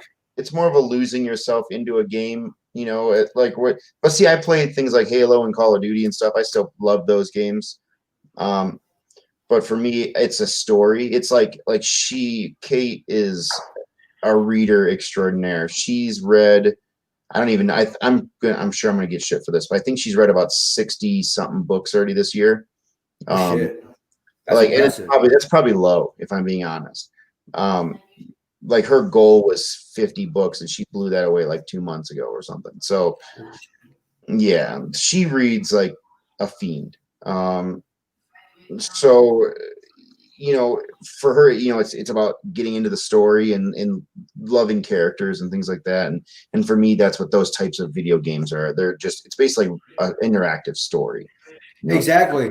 That's exactly what I don't like about them. Like, I want to know, listen, I got Mario. He wants to fuck the princess. Let's get that dude some pussy. Let's go. I don't care how many turtles I got to murder. Exactly. Fuck the turtles. Mario's getting laid. That's a video game I can get down on. I just can't do the things where, like, I'm a baby and then I got to grow myself into a person who's got this skill and this talent, and then your guy becomes your personality and you make him look like you, and what the fuck, dude? No. Well, I want to be a fucking Battletoad. Give me a fucking little blaster. I'm a Battletoad. Let's roll. Like, I don't want to be me on a video game running away from zombies, because then I have fucking nightmares. I feel like I'm always running from something, and that's how people get shot in the street.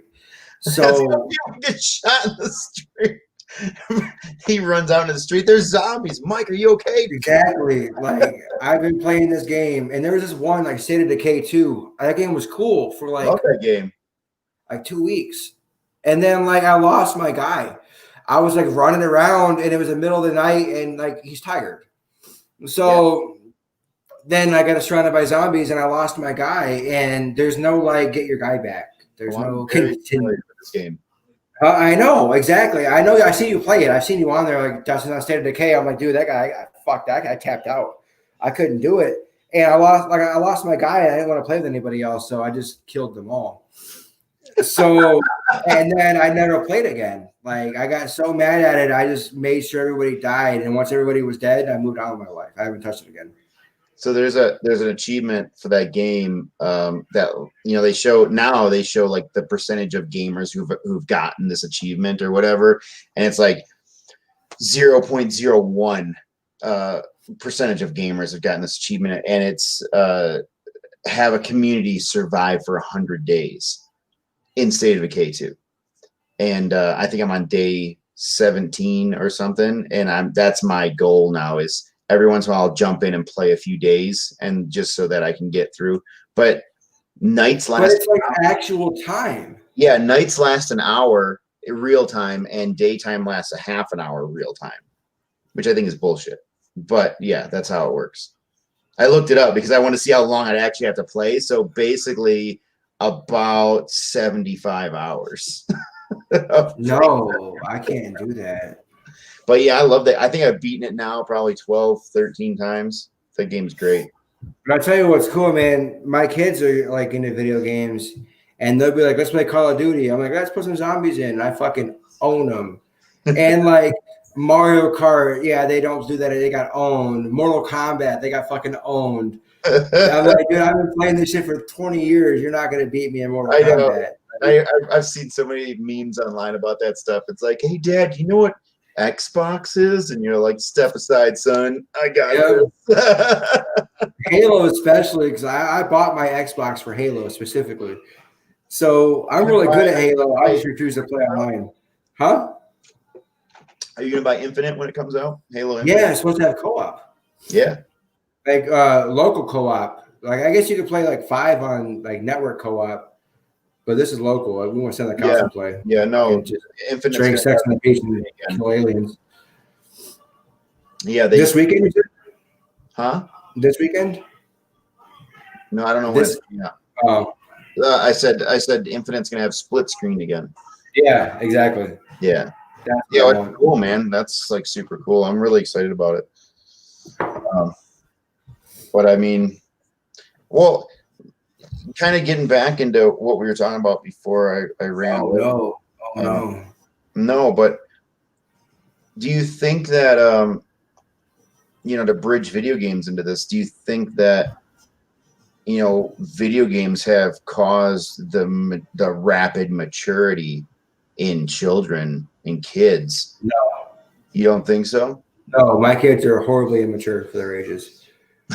I'm not saying your kids. Well, anecdotally, if I'm looking at a world situation, like if video games are making kids mature too early, my kids do nothing but play fucking video games, and my kids are not mature at all.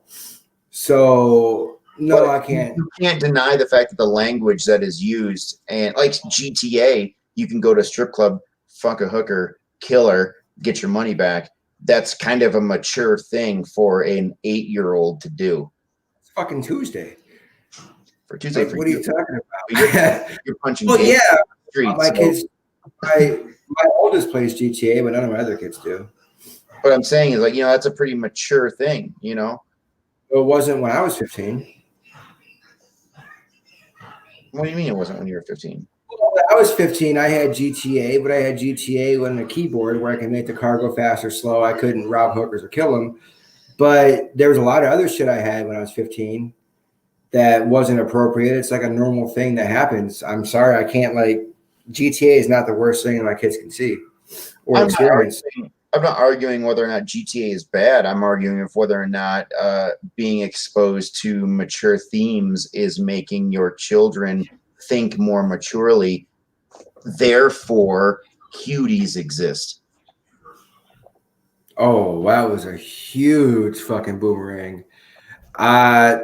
No, I don't think that kids playing video games created cuties. I think weird people created cuties. Oh, I'm not saying created cuties. I'm saying, created why acceptable. Yeah, I don't know. I've never been a guy that associated video games or violent movies or anything like that with the way people act. That's what I grew up playing video games, watching violent movies, and I don't kill anybody. No, you just. I'm not even interested. I'm not interested. Like, if someone's like, "Hey, let's go kill this guy," I'm like, no, man, I'm good. I got whiskey. I'm good. It's Friday night, though. Yeah. Well, the video game thing's been a debate forever since we were kids. Absolutely. What is Doom doing to our kids? And I don't know. Some of us grew up fucked up. Some of us didn't. True. So I don't know if it's video games or not, because I know fucking everybody played Doom. Everybody played Doom. It's true. Everyone played GoldenEye. Dude, GoldenEye was probably the best game I've ever played. But everybody played GoldenEye. And not everybody's killing people in the street. So I don't know. GoldenEye is a far leap from things like GTA, though. I keep going back to GTA because it's a pretty popular game. There are way worse games out there. But it's pretty So if I take a GTA versus Call of Duty, I can argue there's a lot more killing and death in Call of Duty, but at the same time, it's not a storyline. You're not building a character. You're not making who he is. You're not making him the criminal. You're not making him a killer. You're not making him a rapist. Where GTA you are, and it's the kind of game I don't like mixed with some fucked up ass shit. Well, and you're also talking about the fantasy of war, right? So you're talking about in Call of Duty or even Halo, really. Halo's a little more sci-fi, but like in Call of Duty, you see war in movies and you see war in, other media, but you've never seen war in real life, so it's still fantasy. Where GTA, you've seen a strip club, you've seen a hooker probably, like you've driven a Buick. You know what I mean? I have driven a Buick. I know you've driven a Buick. But you know what I mean? So it's real. Yeah. The hooker is not that far fetched from going to war. But I mean, I'm fucking 35 years old and I've never even known where to go to find a hooker. I wouldn't even know where to get one to kill. Yeah, if it goes across the whole state, just cop on one. You'll find one eventually. But you know what I'm saying? Like, I've played these video games. I played Call of Duty. I played every iteration of Grand Theft Auto, from when it was just keyboards to when it became role playing. And wasn't it great when it was like a top down? Like, yes. I love that. Yeah. Dude, I got suspended. It was a bad like 10 days for networking GTA on the computers at school. That's amazing. So it was like 9 of us all in our little programming class, and we all were playing GTA together. And it was GTA 1 just networked across the school's computers, and they were fucking pissed. They were not happy at all about that. So yeah, that was the best. That was absolutely it. The super bike that went 1,000 miles an hour. That's amazing. But actually, that brings me to something I wanted to talk about. TikTok selling to Oracle. Have you seen this? The TikTok thing? Do you care about TikTok, number one? Do you dance? Okay, so this is a big point of contention in our house. I hate TikTok. Oh, I do too. I think it. Did you hear that? No, I heard something. So Kate, fuck you from the top of the stairs. So that. Oh my god! He loves TikTok.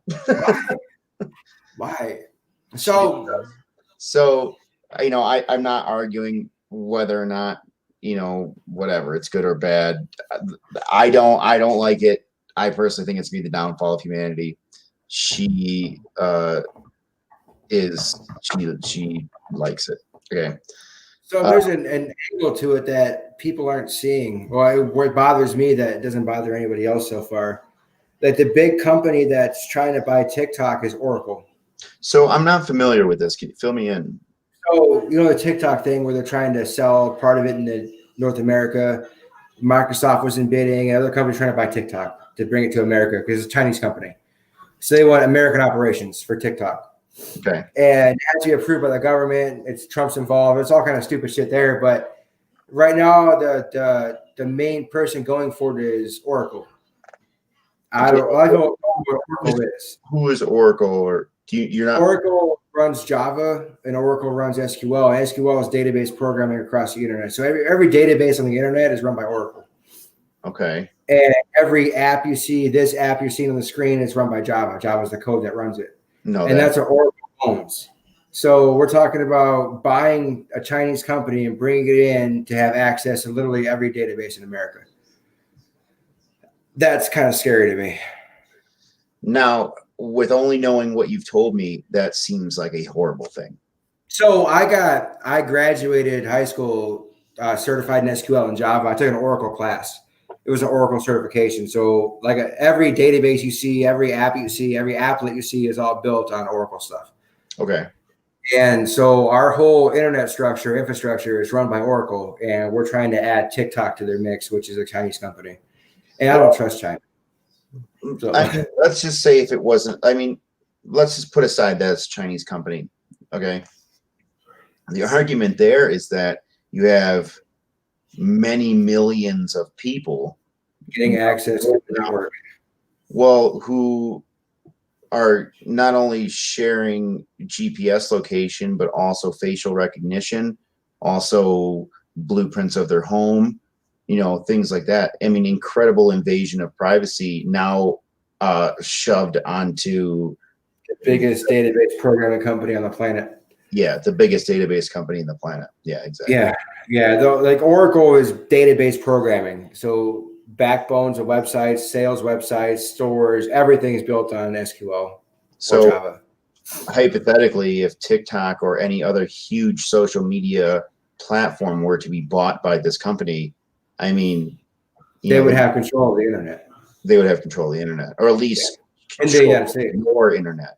Yeah, in North America. Yeah. Wow. That's pretty much what it comes down to. Or they would have a chance to have control. So if they just have a backdoor to TikTok North America operations, they have a backdoor to every database in America. And the way our internet runs. That's terrifying. It's terrifying. And Trump is considering it. And not that I have anything to hide. Quite frankly, I am not opposed to microchipping. Well, that's strange. I know. It seems strange, but we're already glued to our phones, so. Oh yeah, it won't be any different, but difference. Right now we're tracked and monitored, and everything we do is collected and built towards things. But it's just because we click "I agree" and don't read it. If we're getting microchipped, it's like, yeah, go ahead and just fucking track me. Let's go. Yeah, but I mean, I don't know about you personally, but I'm not even a huge, like, my phone is attached to me 24/7 basically, and I don't really need it. I don't know how tech you get into how they can track you, but it's the tracking device and the GPS on your phone is the most inefficient way they have to track you. They can track you because your Wi-Fi is turned on. I mean, if you're driving down the street, they can see every Wi-Fi router you hit driving down the street and track every house you pass. You don't have to connect to their network just because their network pinged your phone and like, oh, you can't come in. There's still a record at that address, at that IP of every house you fucking pass. It's gross. Because there's not, I mean, what, 1% of America doesn't have Wi-Fi? Yeah. So if you think you're tracking you by your cell phone signal, you have a cell phone tower every 15 square miles, call it. So we know you're within the range of that tower. Great. But if you have your Wi-Fi turned on, you're hitting every fucking Wi-Fi router in the area. So what's the difference between that and a microchip? Well, if you get a microchip, you have to say microchip. Well, we're doing it anyway, but no one thinks, people think they aren't. They're like, oh, we're not being tracked. So what? Because you have warm fuzzies about it, it makes it better? Yeah. I mean, I think being microchipped or having technology added is the next logical step. Absolutely. Well, it really is. And even Elon Musk. AI. Did you see that?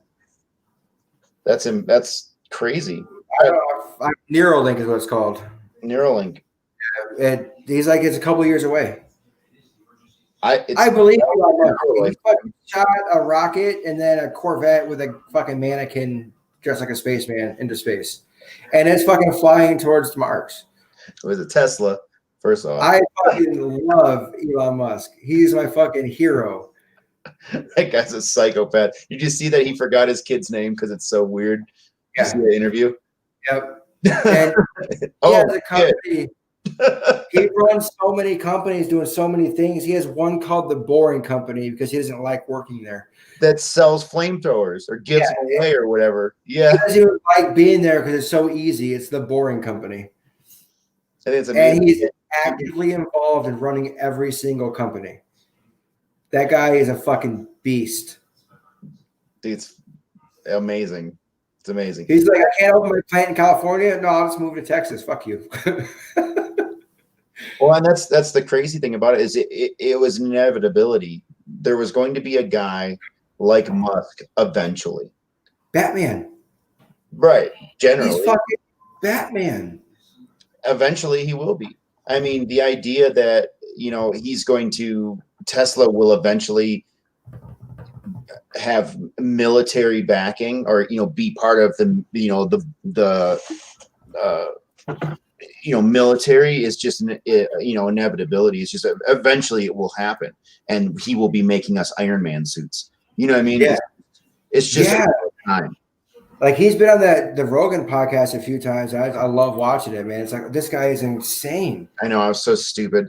I should have bought stock when he smoked that joint. I know, and he's an African American. It's the craziest fucking thing, and people call him a racist. He's from Africa. He's literally an African American. He's a racist piece of shit. So stupid.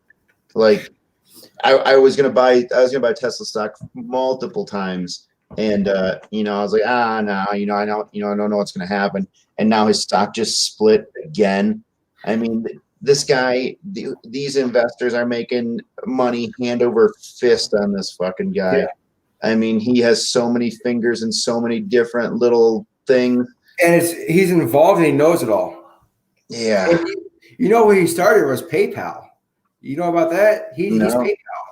He made PayPal and sold it, and that's how he became a fucking millionaire. Really? Yeah. And that's what led to fucking rockets and AI and everything else. It's an incredible fucking story. Well, I think where his strengths are is that he sees what a particular market needs, and he's like, well, I have the money and the know-how and the backers to do it better. Yeah, do it better than you're doing it. Yeah, to fit into this niche that, like, we need a rocket that can take off and land. Yeah. So let's do that.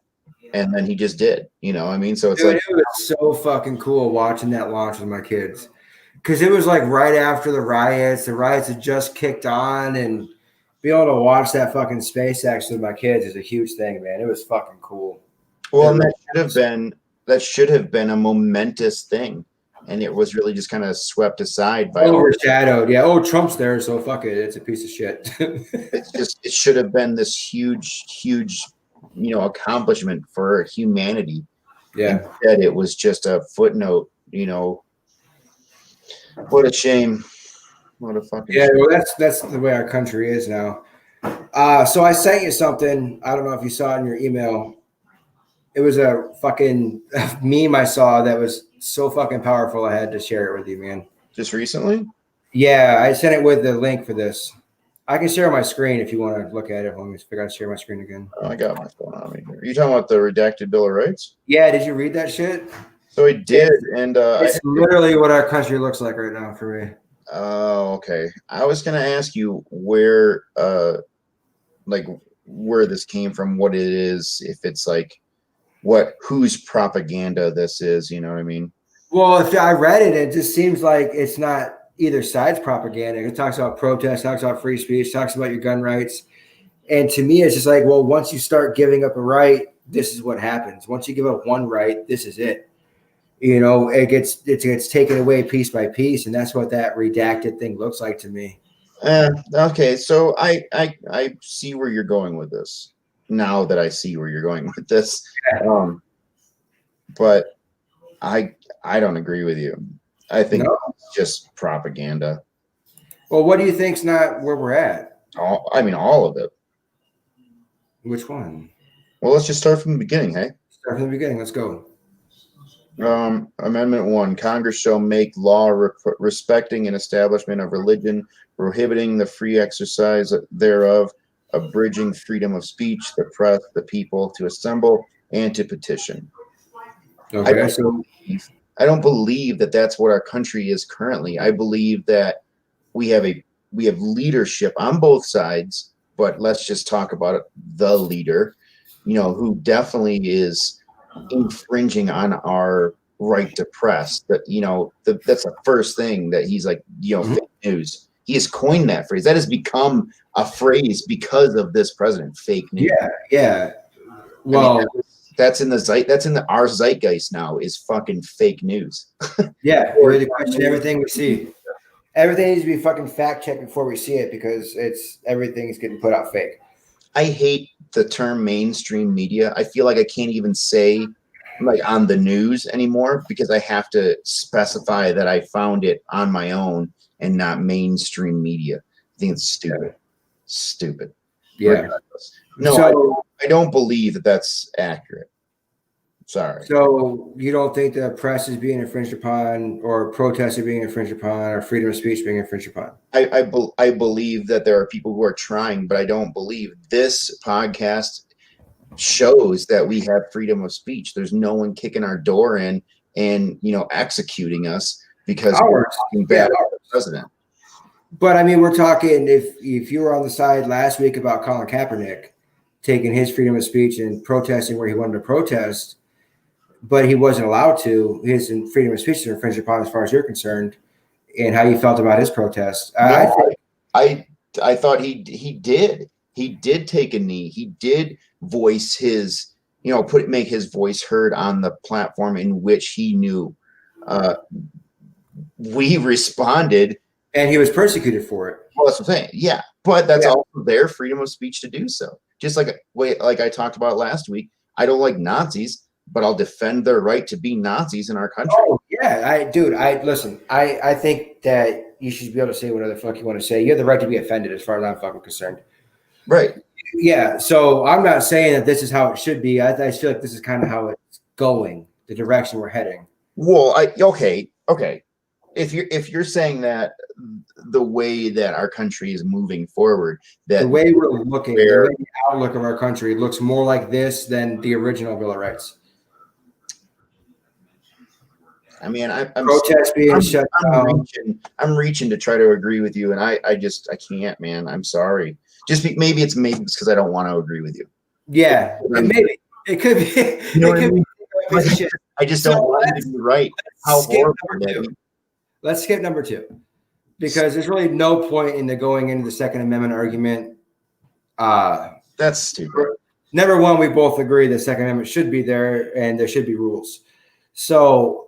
The right for people to keep and bear arms shall not be infringed, or it shall be infringed. That just sounds like a child being mad. No, keep your fucking guns. Just make sure you're legal. Yeah. I don't care what the fuck you do. So, I don't have a minigun. I think that's fair. Yeah. Shouldn't have a fucking minigun. Yeah. So we're good there. Skip 3, skip 4. It's well, what about 3? What about 3? So that was obviously it makes no sense now, right? Yeah, that's what I'm saying. I understand what the meaning is, but it doesn't make any sense today. But today doesn't make any sense. So why is it there? Well, because it made sense when they wrote it. Same as number 2, maybe? No. Yeah, now it doesn't. Oh, no. So hold on. Let's make sure we want to do this, because we're 2 hours into this motherfucker. I got nothing going on. Baby.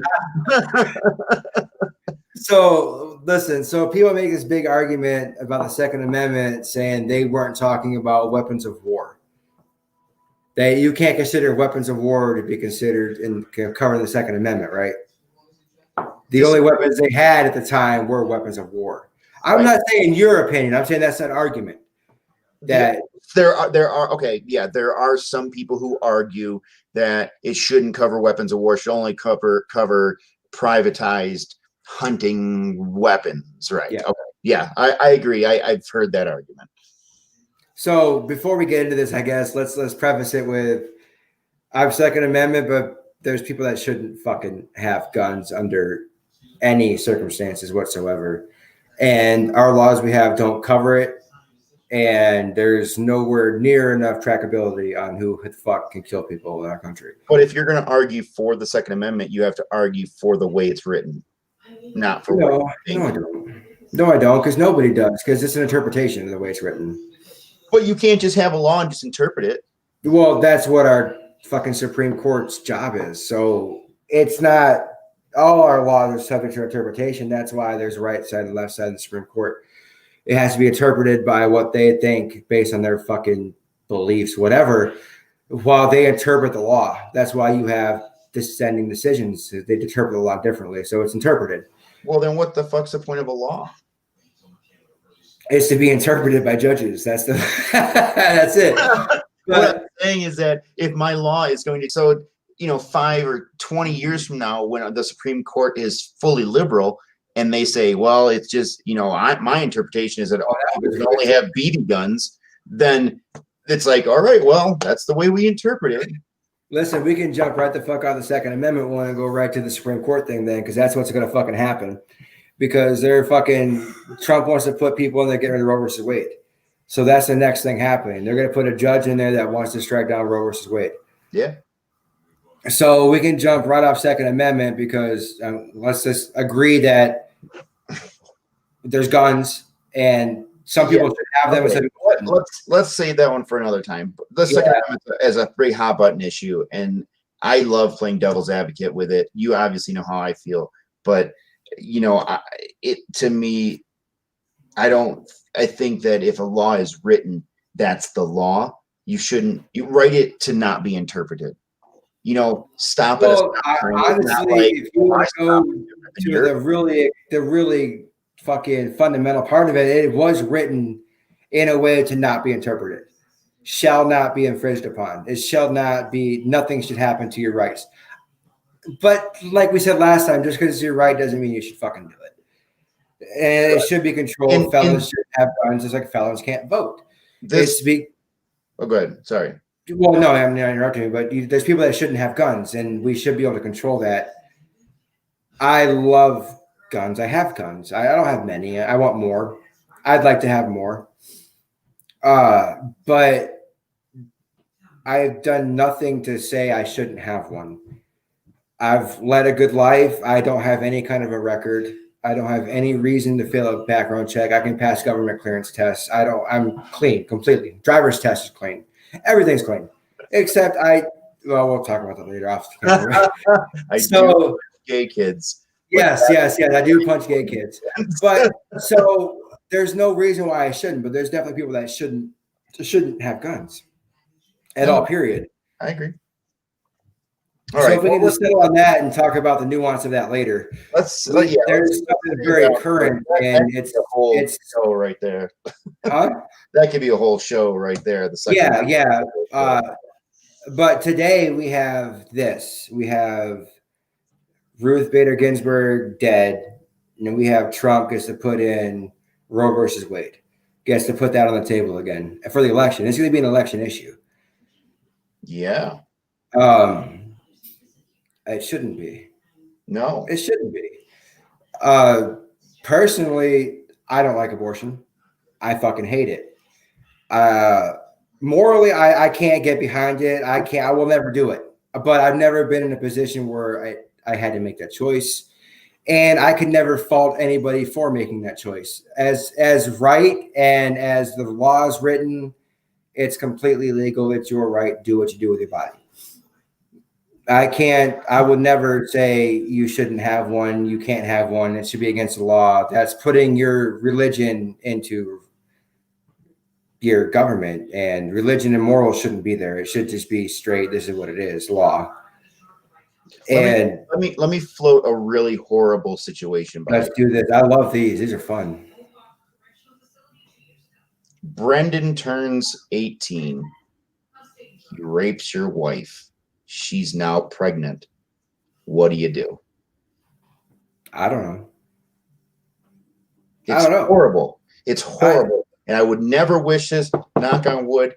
This is a horrible, horrible situation that no one should ever want to be or be put into. Do you have an abortion? Do you get an abortion? I don't know. And that's the problem. I don't know. And yeah, I know. And that's the problem, though, because it has to be one way or the other with these fucking people. It has to be a yes or no question. There can't be any nuance. There can't be anything that happens. That is the nuance. That's what I'm saying. Is like, so you can say, no, I don't want abortion because my religion says no. Or yes, I want abortion because I think you should be able to do whatever you want with your body. I don't care. It could be a 9-month abortion, which is insane, right? But let's just say, it could be a 9-month abortion. There's both sides, both ends of the spectrum. The nuance. Well, I mean, the problem with the hypothetical is it's just so fucking extreme. Right. It's not something that's a reasonable argument to make. It happens. It happens. I can't dismiss that it happens. A situation like that exists. but it's not something that I can make a decision based on that thing. It's not something that it's going to happen in my life. It's not. So, but there has been situations where you're faced with a decision and it's like, well, what do we do at this point? And for me, I can't make that call. I can't make the call to do that. And that's fine. That's me. If anybody else makes that decision, that's what's best for their life. Absolutely. I support you 1,000,000%. Just me, I can't do it. It's just my personal feelings, but my personal feelings have no impact or no sway on your rights. Your rights, fuck my personal feelings as far as that's concerned. I agree. But the reason why you have these extreme hypotheticals is to challenge your beliefs. So you personally are opposed to abortion, which is definitely within your right. But what if this horrible thing were to happen? Do you still hold on to those beliefs? How strong are your beliefs is what I'm asking you. I mean, dude, not many people get the opportunity to test their beliefs in that way. It's not something that gets put there. It's just doesn't. I can't put myself in to make that call hypothetical. Even it's just not something I can do. It's not a reasonable situation. There's no question. Abort. There's no question. Like, I mean, there's just, it doesn't. Yeah, logically and emotionally and everything else. But to be in that position, to have a life, like I have 5 kids. It's different for me than it could be for someone who doesn't have kids. I'm not talking about you. I'm not saying you in particular, but someone without kids has a different connection to kids than I do. It's the truth. So it's just, I don't know, being in a position like that, it's so hard to say what to do or who can love the child, because a mother gets a child, there's a connection, whether that's personal experience. That's seeing my wife pregnant. There's an instant connection. And that has been my experience with this hot button issue, is people who have kids are generally against abortion. And it's only because they have kids. I mean, I've talked to this. In fact, I brought this up with some friends of mine and tonight, because I kind of talked to them about this podcast and what was going on. And the 2 guys that did have kids, they felt the same way you do. And the one guy that doesn't have kids, he felt the way that I do, So, yeah. So maybe when you hold your child, suddenly your way of thinking changes. Well, it's not even just holding your child. It's seeing your child from being a little thing on a grainy picture to being this bigger thing, watching it grow. Sonogram's a process. I mean, there's a thing to being a father, and a lot of people, people that walk away from it. So, but it's not even, dude, it's not even that. It's, I don't know. It's hard to explain. I can't argue because I obviously I'm not a father, so I'm not against abortion, I guess is the way I can put it. I just wouldn't do it myself. Right. But that's when these horrible situations come into play. Yeah, you wouldn't do it yourself, but would you if this happened? Yeah, but you can listen, that could be applied to anywhere. Like, listen, I carry a gun everywhere I go. Am I gonna pull my gun? Am I gonna do the right thing in the situation where it happens, I've shot my gun, I've trained, I've practiced drawing, I've practiced all these things, but if I'm faced with the extreme situation where someone pulls a gun on me or someone grabs my kid or whatever, am I going to act the way I'm supposed to? I don't know. Well, when you're faced with an extreme situation, you just don't know how you're going to react until you're there. You can say, "Oh, I got this," but you don't know. I mean, so that's a weird hypothetical answer. I just can't. I can't. Well, I think those are important, especially for a man in this current world, this current environment we live in, to know. Our testicular fortitude, like to know that if someone were to grab your baby and you have a pistol, are you going to kill this guy? Yeah, I don't know. But you gotta know. I don't have time to think about it. You don't. You really don't. And you just, man, it's so hard because some people are afraid. No, I don't know what I do. Are you willing to kill someone? No, I'm not. I don't want to kill someone. But There's always a but. You know? Yeah, well, listen, I've put at least 2,500 rounds through the gun I carry. I'm very familiar with it. I'm good with it. I know how to shoot it.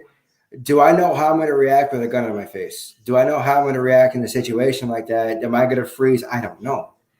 I've trained for it. I mean, I've put myself into situations, but likely if something happens, I'm not even going to know what's happening. I'm going to be blind. I'm not going to know if I pull the gun. I'm not going to know if I pull the trigger. I'm not going to know until after the fact. I think it's because you need to know, though, man.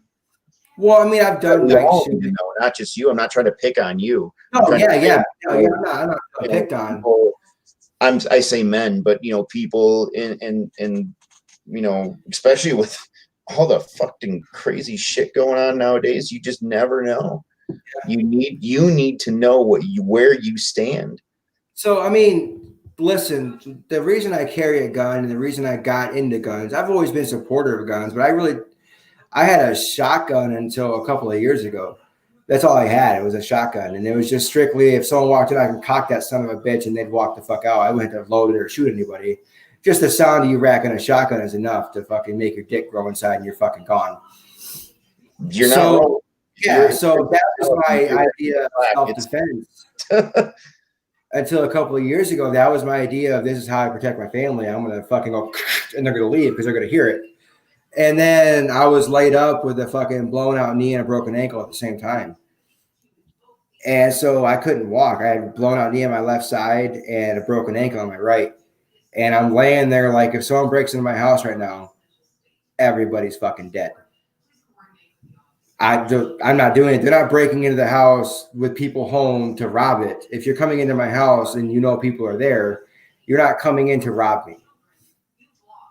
You're not. You're not coming in for my Xbox. Right. Not while I'm sitting there looking at you. Yeah. So, and so I'm laying there in bed the one night and I'm like, dude, if someone comes in here, I can't protect my wife. I can't protect my kids. There's going to be dead people before they even get to me. I can't walk. I can't stand. I couldn't fucking stand. Right. So I'm like, yeah, I need to get a gun. I need to protect my family. And then I went through the training and got more comfortable. And I had a gun and a license for a while before I even carried. And it's just because there's a comfort level you have to have it on you. And it's a big responsibility. To me, it's a huge fucking responsibility to have a gun on me. As it should be. So, and I think about I think about my gun all the time. And a big concern to me is if it's visible. I don't want people to see it. And it's not because I'm trying to be sneaky. It's because I don't want them uncomfortable. Or I don't want to be a target. Not even that so much. Because, I mean, honestly, I'm not a big target. No one's coming out. I'm a big dude, man. No one's targeting me. Listen, if you're in Walmart and there's a dude running around shooting people and they see a dude with a gun and a dude without a gun, they're going to shoot the dude with a gun. Well, yeah, but if shooting starts, listen, I'm not there. I'm gone. I'm going to get to where I can get. If I can't go any further, that's when I hunker down and get my gun out. Say that until you're at a gas station standing in line. Well, that's Walmart is big, but what about, a gas station? Exactly, but you don't know. I mean, you do. Listen, you've had a lot more experience with this. You're a trained killer. So talking about what you're going to do under fire with you and talking about what you do under fire with me are two different things. I haven't experienced. I haven't seen it. I don't know anything about it. I don't know how I'm going to react. But what I know is having it on me, I have a better opportunity to defend myself or my kids than not having it on me. That's just end of story. But it's a matter of being responsible with it, where you go, what you do. If you feel like you're in danger, having a gun is not going to make you any more safe. If you feel like you shouldn't go there because it's dangerous, bringing a gun there is completely irresponsible and stupid. It's making everybody less safe. That's just how I feel about it. So I don't know, man. It's a hard question to ask when you thought extremes because it's like it's been thought through. There's a reason why I have one, but how I'm going to react facing the situation, I don't know. I wish I defend myself or I end up laying there. So.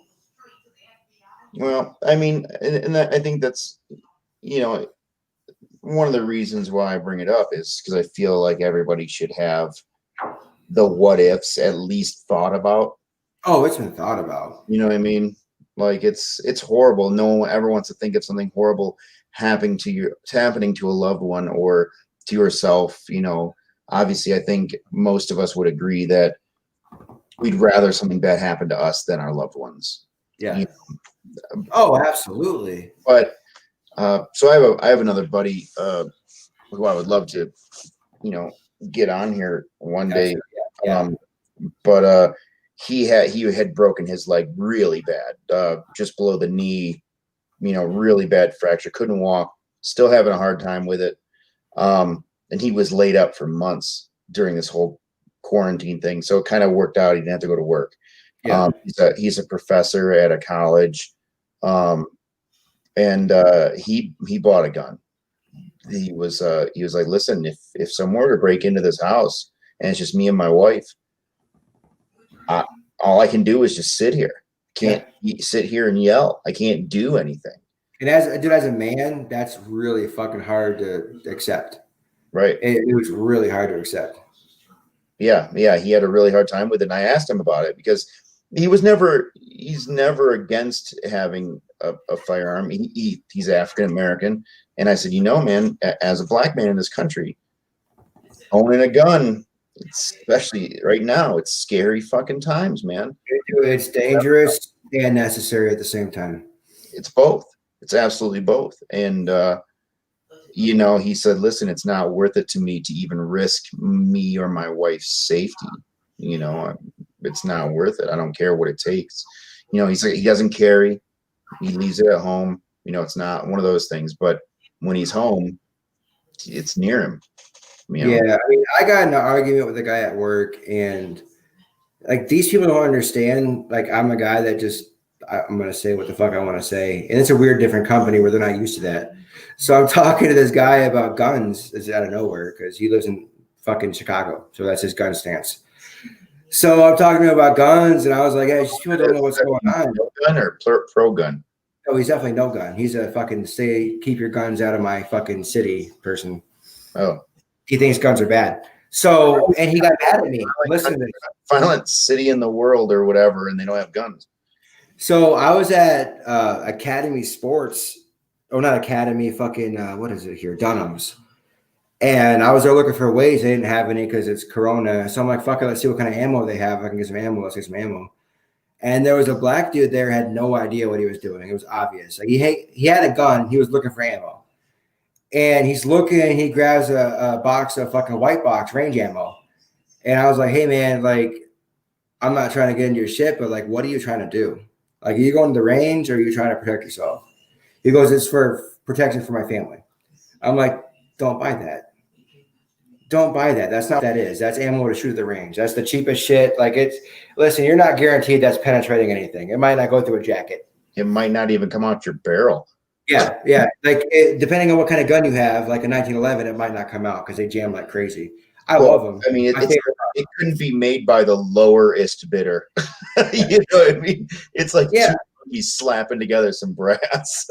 So like, I'm like, hey man, if you're trying to really protect yourself, like get these. It's more expensive. You get 25 bullets for $30. But if you're not at the range blowing through them. Exactly. That's why white box costs $15 for 50 and good ammo costs 25 for 25. Right. And so I'm talking to this guy at work. I'm like, yeah, I was showing this guy what he should do. And he's like, well, you showed a guy that didn't know anything about guns how to kill people. I'm like, what the fuck are you talking about? Yeah. No, I showed a guy, like, listen, if I had this conversation with this guy and I'm like, yeah, buy the fucking white box, buy the cheapest shit you can get. It's the same thing. And someone killed his family, I would feel bad. Yeah, and then I find out on the news that someone broke into his house and he tried to defend himself, but he blew his fingers off and they killed his wife and kids. I mean, fuck yeah. We had a little moment because it was like right after the riots kicked and shit, and he's like, I'm like, buy some hollow points. He's like, what are hollow points? And I grabbed my magazine off my gun. I popped it out. I'm like, look, these are hollow points. So immediately he knew I had a gun on me. He was like, it was cool. Like, I'm a fucking white dude with American flag tattoos. I got a gun on me. He knows I have a gun on me, and I'm telling him what kind of ammo to buy to kill people. And so we had a moment where it's just like, this is like, dude, protect your family. Like, it doesn't matter. Yeah. I'm anti you. I'm anti bad guy. Yeah, exactly. Right. Yeah. And it's like this guy at work's like, well, he doesn't know anything about guns, and now he has ammo. Like he was gonna have ammo anyway, but now he's a better chance to fucking saving his family if he needs to, because he didn't buy range ammo. So let me ask you this. This is a hypothetical question. That's a little. I hate hypothetical questions. No, that's a little less serious. All right, one more, and then we got to call it a night. Let's go.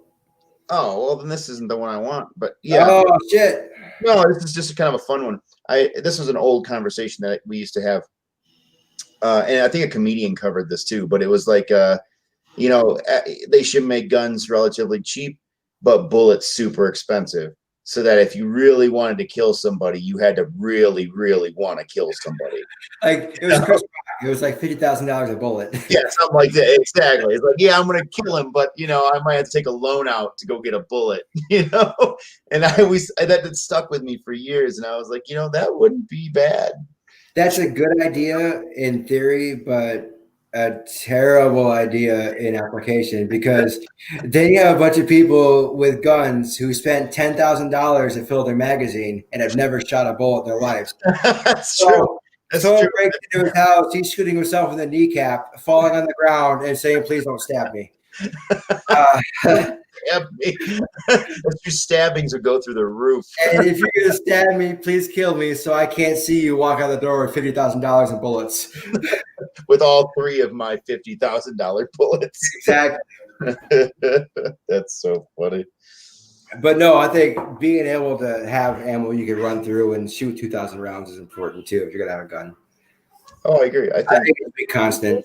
Whenever you have a chance to shoot the motherfucker, shoot the motherfucker. You need to be comfortable with it. I don't know how this got back to guns again. It always does. Well, you just asked me a gun question. That's why I got back to it. I remember what we were talking about, but I know we were talking about the Second Amendment and we agreed to not talk about it. I know, but it's always the thing. And it's always a thing when you have a gun person and a not gun person in the same conversation. It has to come back to guns at some point. Well, and that's the thing is I'm just not a gun person by choice. I grew up shooting as a child. I learned gun safety as a small child, and and obviously I was in the military and stuff. And I enjoy. In fact, almost went shooting tonight. That was going to be a plan. Like, hey, let's go to the range. We ended up doing something else instead. But yeah, I fucking love it. Absolutely. Yeah. I just don't see the need of having an arsenal. But I got a buddy who lives in Georgia who another guy you'd love to have on here. Dude, listen, as far as that goes, like, give me a name, an email address, and let's do it.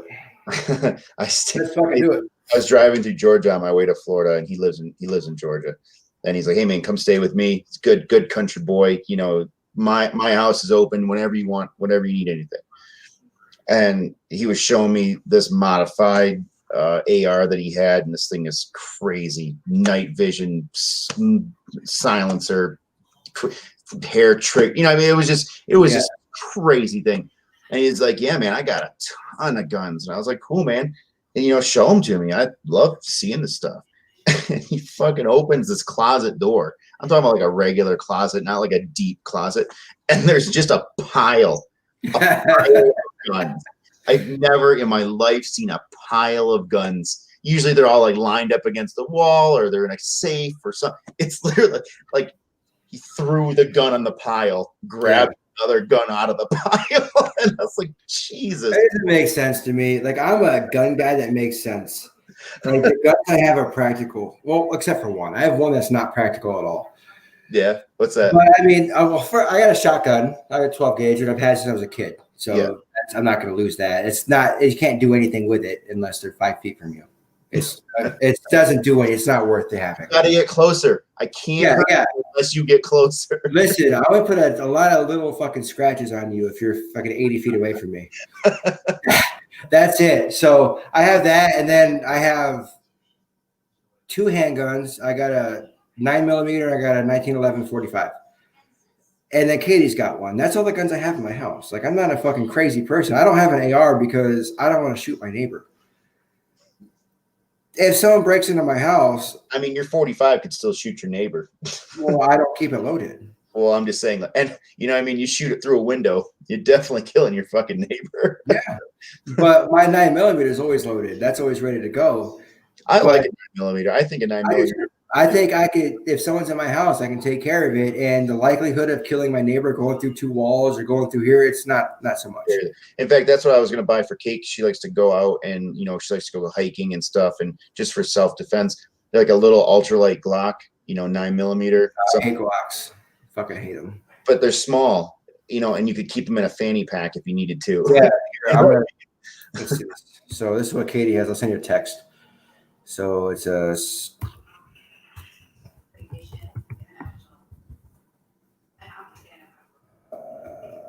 I personally enjoy 9mm. I've always liked 1911s. I love that style. That's what we had in the Army. It's just always been comfortable.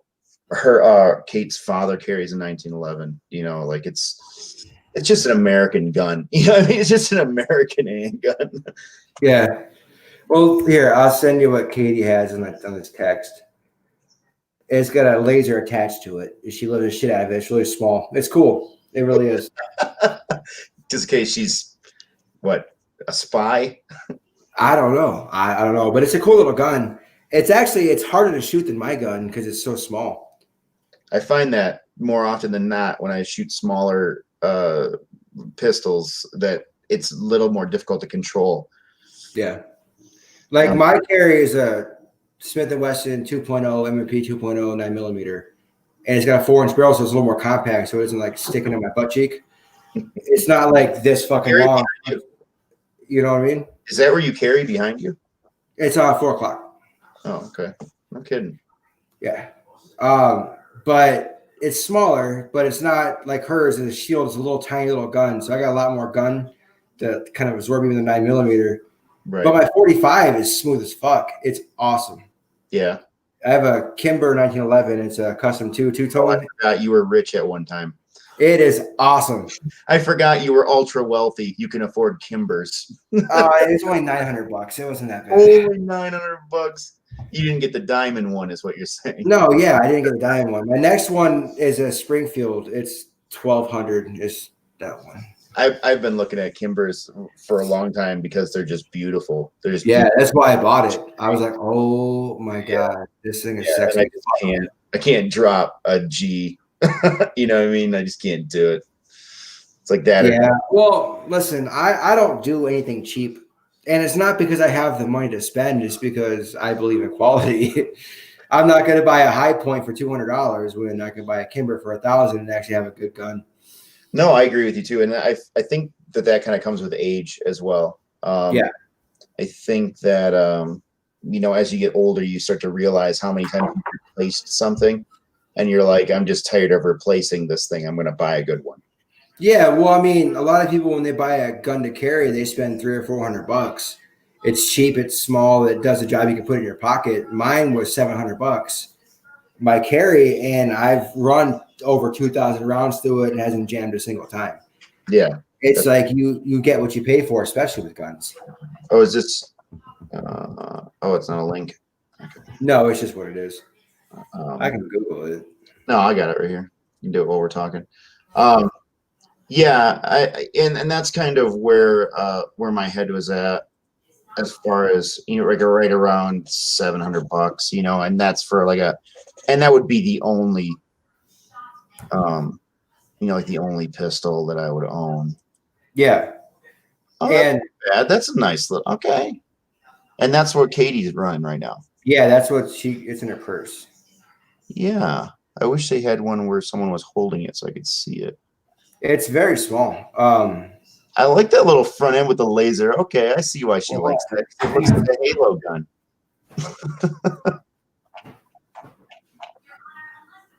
I can even show you real time difference. Check this fancy shit out. I won't put it on there. I'll take a picture of it. Yeah, don't put it online. Yeah, like put it next to a shot glass or something so I can see size. He likes it because it looks like one of those plasma blasters from Halo.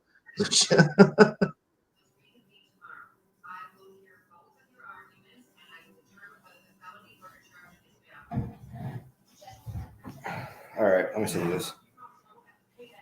It's gonna go to Messenger. Just give me a second. Yeah, that's fine. Hey, so let me get back on point, and then we'll call it a night.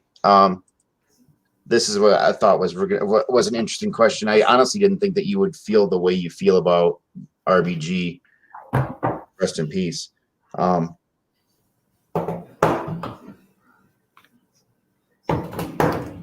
Oh, is that yours? Yeah, that's mine next to hers. Hers is on the bottom with a little red buttons how the laser turns on. So stupid. You have a laser. It's built onto it. It's not even on a rail. It's not I know. Like I like built real frame. Yeah. How large of a magazine is it?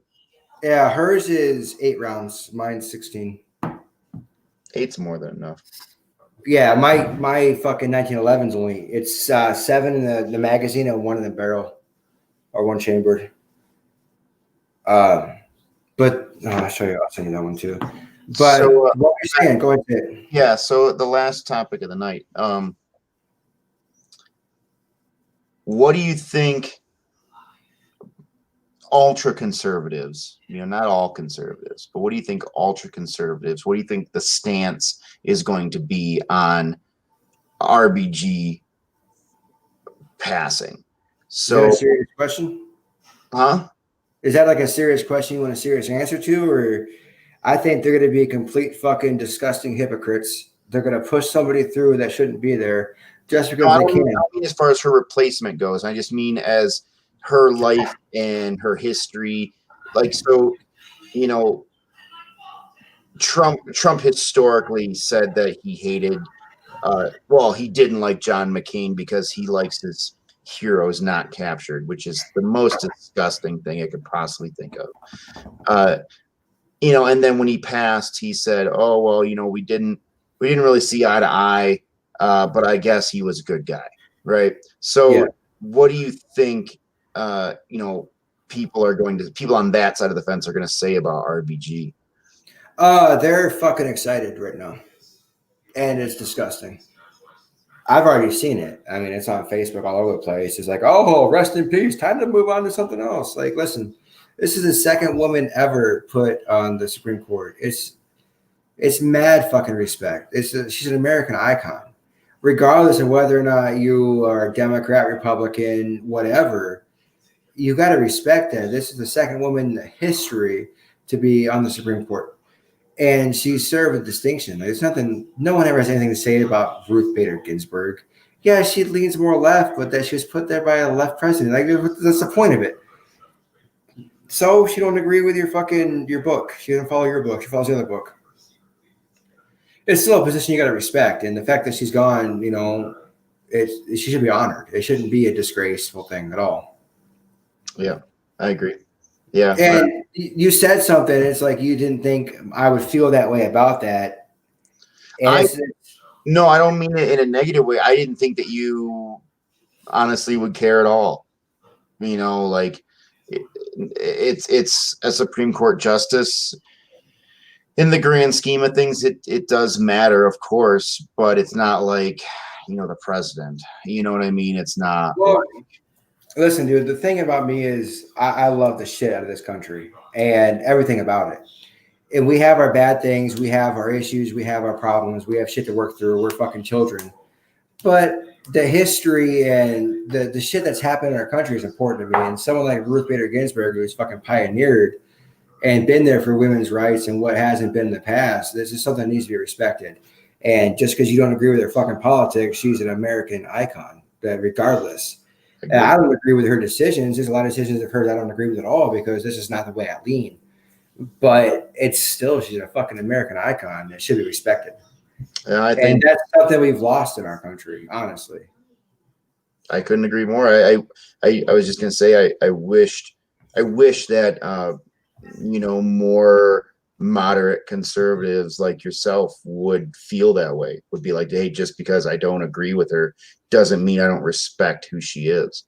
I would say I'm a more conservative liberal than a moderate conservative, but conservative liberal. So yeah, like a Reagan Democrat would be more how I'd look at myself.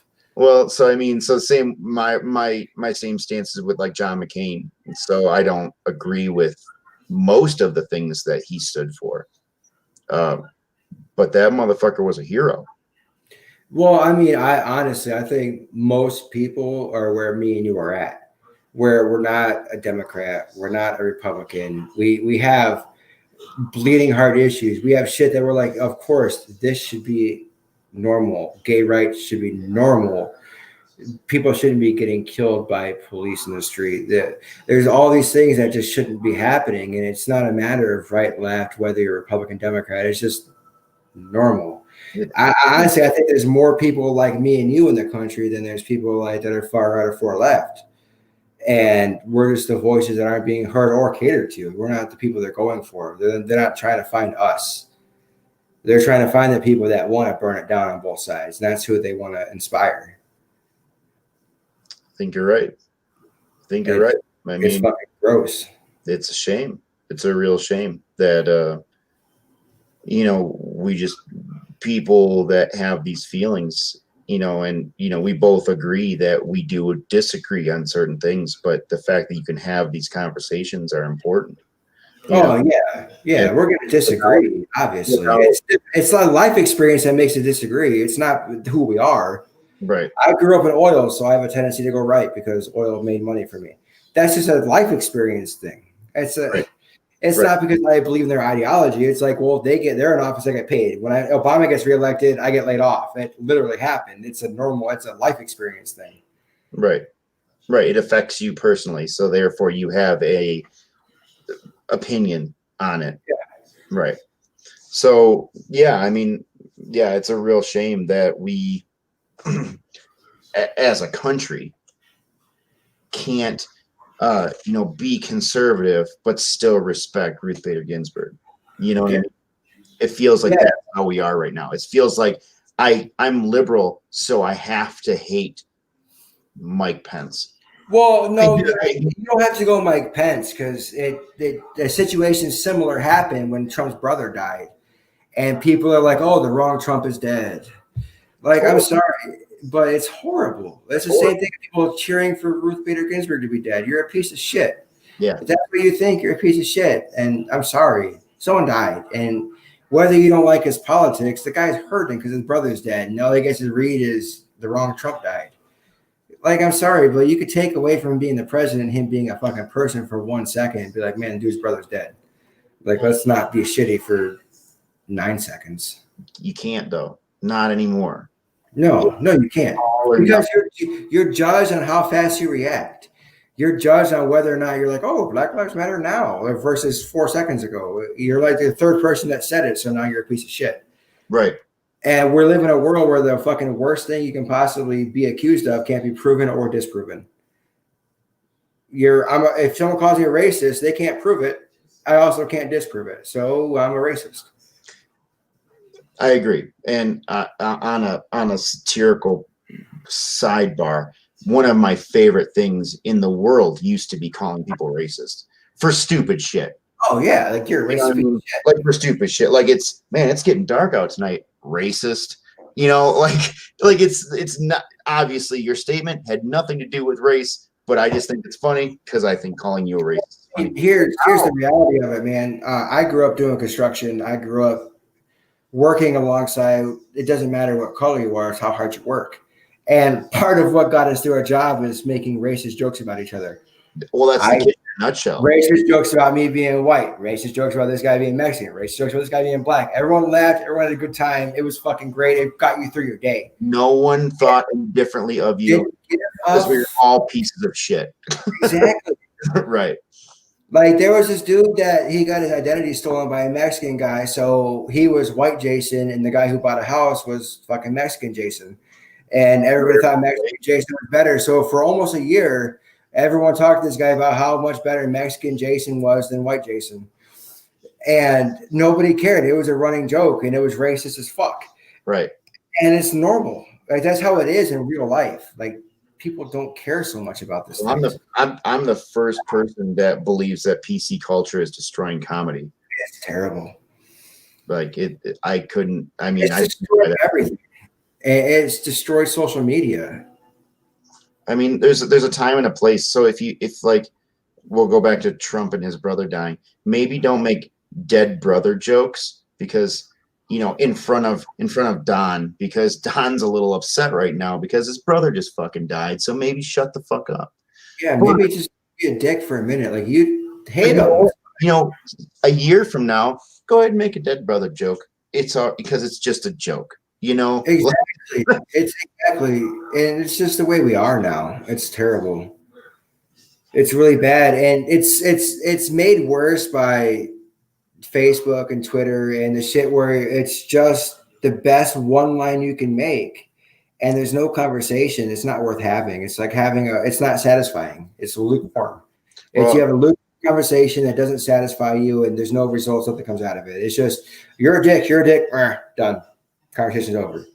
Well, I mean, you said that, and that's what drugged me into this. What hooked me into this originally was, you said you just can't have a real conversation one line at a time, and that stuck with me. And I've said that. I've quoted you a few times on that, and it's true. I think social media is becoming a real bane in our society. It's becoming ridiculous. Yeah, and I mean, look.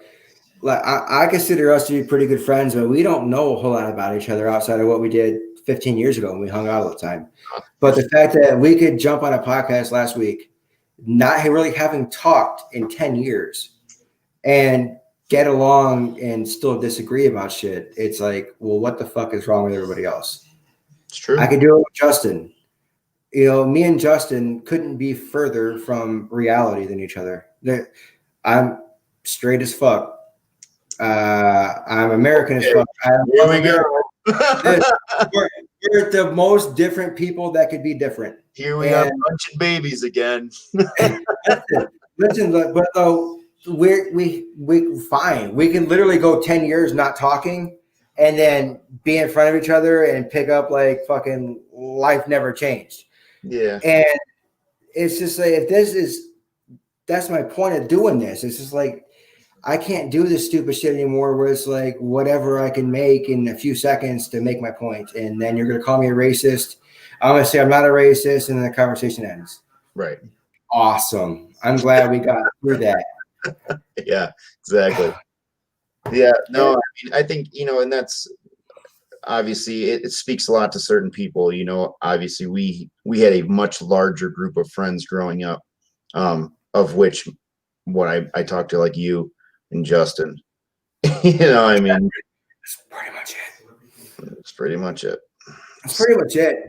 But I mean, it's not even a bad thing there, but like the group of people we were exposed to, and we had people you don't like, Mike. I don't know if you like Eric or not. I remember Eric. I don't know what he does now. I don't know anything about him, but I remember Eric is pretty much your classic Trump supporter now. He's like, I'm gonna drive you to Taco Bell. You're just buying this shit. I remember that from Eric. He's like, if I'm fucking flying, you're buying. He's like a dirtbag Walton, But the thing about like the people we grew up with is no matter who it was, even Walton included, like if we were hanging out, we're just chilling. We're talking shit, we're bullshitting, we're drinking, whatever it is, we're having a good time. We're not talking about who's the fucking president. Like that shit doesn't matter in your life anymore. But right now it's like the most important thing, and it's sad as fuck, man. It really is. Trump being elected was a symptom of the society we have, not a representation of it. It's a symptom. We're fucking broken, and we elected a fucking TV reality star to be our president because we figured, fuck it, if it's this broken, what's the worst that can happen? And we found it. We found what's the worst that can happen. Hopefully. And the counteract to that is not any better. I see, and here's where I disagree with you. I agree with you up until that point. I think that Biden in this particular case was probably the best choice in that I've said this often that I believe that politics, especially a two-party system, is a pendulum. And right now we're swinging crazy right weirdness going on. And the opposite of that would have been like a Bernie Sanders presidency. And to swing that far left, man, the next one would have been a dictator. No, I can see that as far as, where the country is and this and that. But as far as what the people wanted, that's my problem with Biden. The people didn't want Biden. Oh, anybody who says that the Democratic Party selected Biden to be their candidate is a fucking liar. right. Because the Democratic Party wanted Kamala Harris, and the Democratic people wanted Bernie Sanders. They got Joe Biden as a compromise. So it's not representative of what they want. And listen, if they ran Bernie Sanders and lost, I would have so much more respect than running Joe Biden, who is just there because he's there. That's it. He's there because he's there. It's not anything to him. He's there because he's not Trump and they think he can beat Trump. Not for his policies, not for his politics, not for anything else, but he's an alternative to Trump that's not as bad. Well, that's what it always is. Every election, it's who do we think can beat this guy? Yeah. And it's a term limit thing. I'm one and done. I'm happy with. We don't need 2 terms. Yeah, I agree. Although, we don't need 2-term Congress. It always feels like the first term, the president is cleaning up after the last guy. Well, no, because it's just what they say. That's how they get in office. They just get in office by like, oh, this guy was a giant piece of shit, and it just take me to be the guy to come in and clean it up. It's the same thing Obama did after Bush, and the same thing Trump did after Obama. But it's not it. You're there and you put your own shit in place until everyone's mad, and then the other side wins. Well, that's why it's important to have some middle of the road. It's important to have meet in the middle politics. Is that because the policies and the stuff that you put in place as president continues on after you're done being president. And if you have like Trump with Obamacare, it's like, if you hate, all I want is Obamacare to disappear. It's like, well, you're so focused on erasing the legacy of the last guy so you can make your own, because you are so polar opposites. You know what I mean? Like, middle of the road politics. If you actually truly had a guy who was a moderate, a little Republican, a little Democrat, then maybe shit could get done. But it's extreme, one or the other. That's why I'm in favor of fucking one party president, the other party is the vice president. That's how it used to be. That's how it should be. Yeah, and it's like that for a reason, because it shows that there's a willingness to have an olive branch. If your vice president is a fucking Democrat, well, it's like, well, if someone from the other side wants to kill me, then they win. Right. It's a show like, hey, we can work together. We can make it happen. That's how it used to be, and it's not like that anymore. I agree with that. I haven't thought about that in a long time. That makes a lot of sense. I can get behind that for sure. It's retarded the way it is now, and like I said, my problem with the Democrats is not Joe Biden. It's that's not who the Democratic people wanted. That's who the party wanted. They selected that. And it makes sense. And you're right. He's the guy that's more likely to win than Bernie was.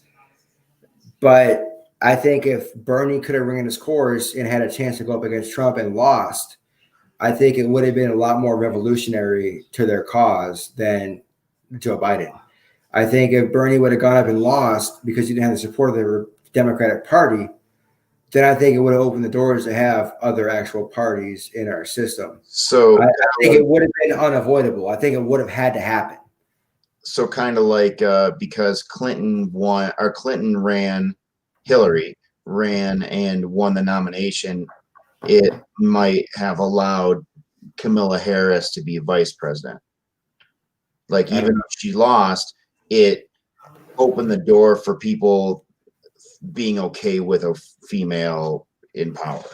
Well, I mean, Hillary Clinton was not the first female to be up for a position of power. I mean, Sarah Palin was there before that. Yes, I was vice president, though. Well, still, I mean, Kamala Harris is vice president, so it's the same thing.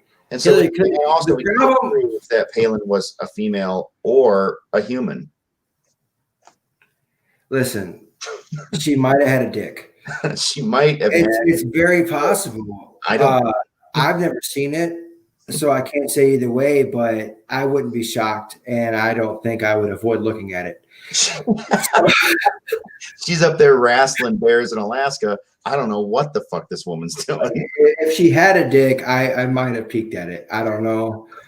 But at the same time, it's still the same thing. So I don't know if Clinton being nominated really open the door for anybody to do anything because she was widely hated.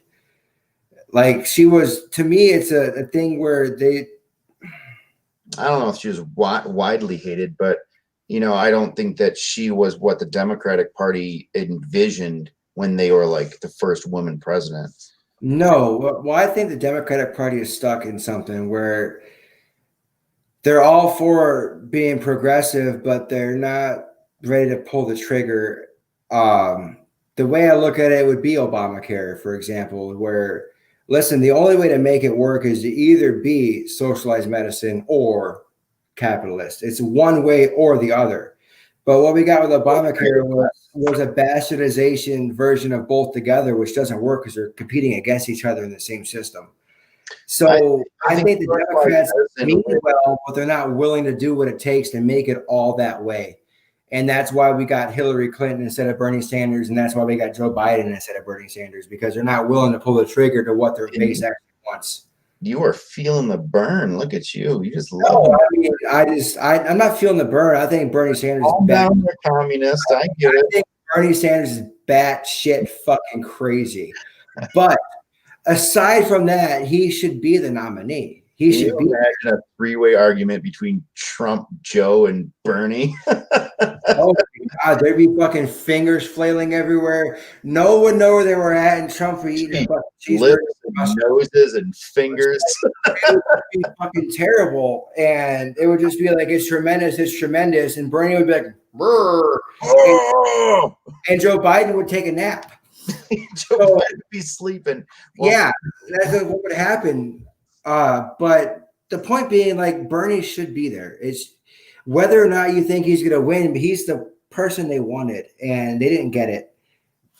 And so that's my problem with that side, because it's not genuine. It's not who the people wanted. It's not who the fucking Democrats wanted. It's who the party wanted. Okay. It's who the officials wanted. And it's gross. At least Trump is who they want. Misguided or not, Trump's there. Trump's the guy they're saying, hey, this is the guy we're going with. Well, they wanted Bernie Sanders, and they got fucking Joe Biden. I hate to say it. I think that maybe last election, I would agree with you, but this election, I don't. I don't think the Republicans want Trump there. They just know that they have a feeling he'll win. Because he's burned bridges on the Republican side too, and he's proven it time and time again that the minute you say something bad about him, you're a piece of shit that should never be trusted. Yeah, listen, I'm going to go on a limb here and say Trump wins. And I don't think it's going to be close. I don't agree. I think Biden's going to win this one. I don't think it'll be close. And listen, I'm batting 1,000. I'm picking presidents. So since Obama's first term, I'm batting 1,000. I'm picking presidents. So you're welcome to be wrong, but it's going to be Trump's still not going to be your president in a couple of months. You're batting 1,000. You mean you hit 2 balls? Hey, you know what? Fuck you. It's still 1,000. It doesn't matter. It's fucking quality over quantity, you son of a bitch. Oh, well, I wouldn't say you got that either. Hey, I won. Either way, I still won, whether you like the fucking outcome. Well, that's the other thing. You think Trump's talking about how he doesn't know if he's going to concede the win. Like if he loses, he's like, hey, are you going to concede the presidency? Well, I don't know. We'll see what happens. Bitch, you don't have a choice. Dude, so you still a loser or not. It's hilarious because when Trump got elected, like I was a huge piece of shit immediately. And it was because I wasn't like, let's vote for Hillary. I didn't post like I'm with her. And I wasn't. But I didn't vote for Trump anyway. I was out of town. I couldn't vote. Well, let's be honest. You were a huge piece of shit well before then. I was. I've been a huge piece of shit my whole life. It had nothing to do with Trump. And for me, if you like that part of me, cool, we're friends. If not, I never gave a shit. If you don't like me, fuck you. I don't care. But as soon as he got elected, like seriously, I got called a rapist. And people said like I shouldn't have a daughter because I didn't want Clinton to be the president either. And it's just like, that's when I went crazy. I'm like, listen, you motherfuckers, like, you don't understand. You're so wrong about this. And so I went to bat like straight Republican for a while. I'm like, I was batting liberals. I'm like, you're not going to call me a fucking rapist. Right. And that the idea is that Trump so obviously doesn't give a shit about women unless it's his own daughter, of course. Like he legit, like he just doesn't. Like he doesn't have any respect for women. And the idea that you could support a man that even, now just outwardly has no regard for anyone really but himself and his daughter, that it's like, how can you support a man like that and still consider yourself a good person? yeah, I mean, I don't know. It's hard because people support him that are good people. I know a lot of really good people that like Trump. And we're talking like it's hard to explain. It's a weird phenomenon because like 10 years ago, it didn't matter who you supported politically. It didn't make you the person you are. And the problem is it's hard because the left is so weird on some things right now. It's just you can't get behind it. Some people just can't get there. And I don't blame them. And so the only option is Trump. And he's the guy going, listen, we shouldn't have riots. And some people are like, riots are okay. It's mostly peaceful. Like we're ignoring the fact that they're there. And let's be honest, they're there.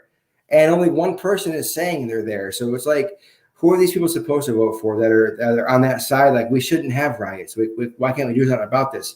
Who do they have to vote for? It's not Joe Biden. Yeah, but what you're arguing is one small point in a grand picture. You're saying, so yeah, Trump is saying we shouldn't have riots, but he's also saying that there's some mighty fine people in the Nazi party when they were protesting. Listen, I listened to a speech that Joe Biden gave where he talked about he liked black kids rubbing his leg hair, and that's how he got to know cockroaches.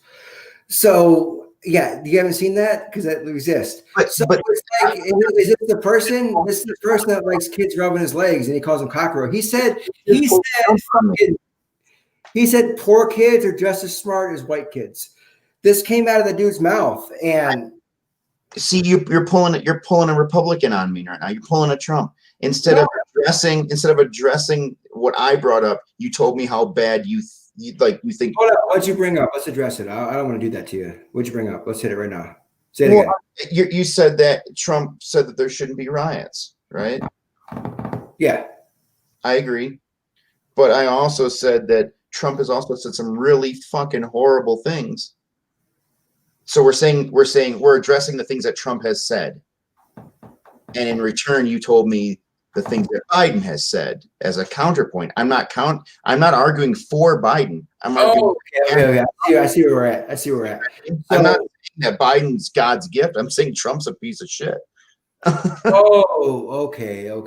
So listen, this might come as a shock to you because it came as a shock to a lot of people. When I say this, he's a piece of shit. It doesn't surprise me. What I'm saying to you is I'm blown away when I say it. People think I'm like John was blown away. My brother was blown away that I wasn't a fucking hardline Republican. It blew his fucking mind. But this is the argument that I make often with people like your brother, is that instead of addressing the problem that I bring to you, you change the subject and tell me how bad this other candidate is. It's like you're comparing, well, he's way better than this guy. I'm not arguing who's better. I'm arguing he's bad. What I mean? Yeah, but I'm arguing both bad. But so let's do it this way. Let's address what you got to say about Trump, and then we'll talk about Biden. You were at 3 hours. I don't care. I don't care. My wife went to bed already, so I'm good. I guess so. But so Trump, and he says some terrible things, and people don't care. And that's the fact of the matter is they just don't care. They don't care what he says. They don't care what he does, as long as he's keep America great again, as long as they believe that he's fucking God's gift. And it doesn't matter what he says or what he does or who he is or grab him by the pussy. It doesn't matter if he's fucked Stormy Daniels. It doesn't matter if he's corrupt. They're going to follow him forever because they just don't trust the government as it was. They don't trust the opposition because that's what he has told them to do. Well, the opposition hasn't helped themselves very much, but you Not don't want me but you don't want me to say what they're doing. We're talking about Trump. So let's just talk about Trump, not the opposition. but see, that's what I'm saying is like it's so hard to have a constructive argument against any of them. I'll gladly concede to anything you want to say about Biden. I don't agree with him either. That's where I am with Trump. Like, are you kidding me? This fucking guy is talking about a virus and scientific shit. This fucking meathead has no idea what he's talking about. And I'm listening to this guy like, we can talk about ultraviolet light inside the body. Like he's watching Underworld and there's bullets with ultraviolet light. He's an idiot. As long as you shoot me in the head, I won't be a vampire. Yeah, exactly. If I get corona, just shoot me in the left eye because the right eye might be considered gay. I don't know what his fucking thing is, okay? But I don't think he's good, but people do. And it's hard because I'm the same way with Biden. I don't think Biden is going to make a president worth the shit, but people think he's better than Trump. So we're at a crossroads where we're stuck between two people who shouldn't be president. Neither one of them should be president. Period. There's not it. I agree. And, I'm tired of fucking 70-year-old people being president. I liked Obama when he was 40 something. I like having a different perspective, but what's a fucking almost 80-year-old man going to have any idea how to deal with the nuances of our country now that didn't grow up in their country how it is? They grew up in a country how it was. Either one. Judge. I liked him because he was in his 30s. It's like this man he understands what it's like. He was a gay soldier. Well, that's his problem, though. That was his biggest fucking problem, is he was a gay soldier. And not because that's a bad thing, because it's a great thing. The problem is the fucking media goes, he's a gay soldier. He's a gay soldier. He's a gay soldier. Hey, Buttigieg, gay soldier, gay soldier, gay soldier, gay soldier, gay soldier. What he stands for, just that he's just that he's a gay soldier. And you're right. As far as who was in the field of the Democrats, he was the best politician.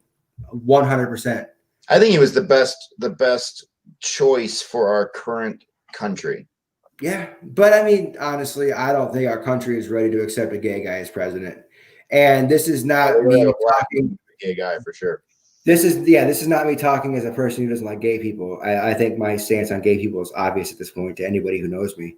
I have seen hit in the head with a putter. Yeah, smacked across the fucking side of the face. It wasn't hitting the head. It was a fucking contact. It wasn't a joke. He was not happy that I called that guy. And I remember this guy was driving an Escort, and it was like yellow. He had like a yellow Escort with some fucking 15s in the back, bumping some shit, and I called him a fag.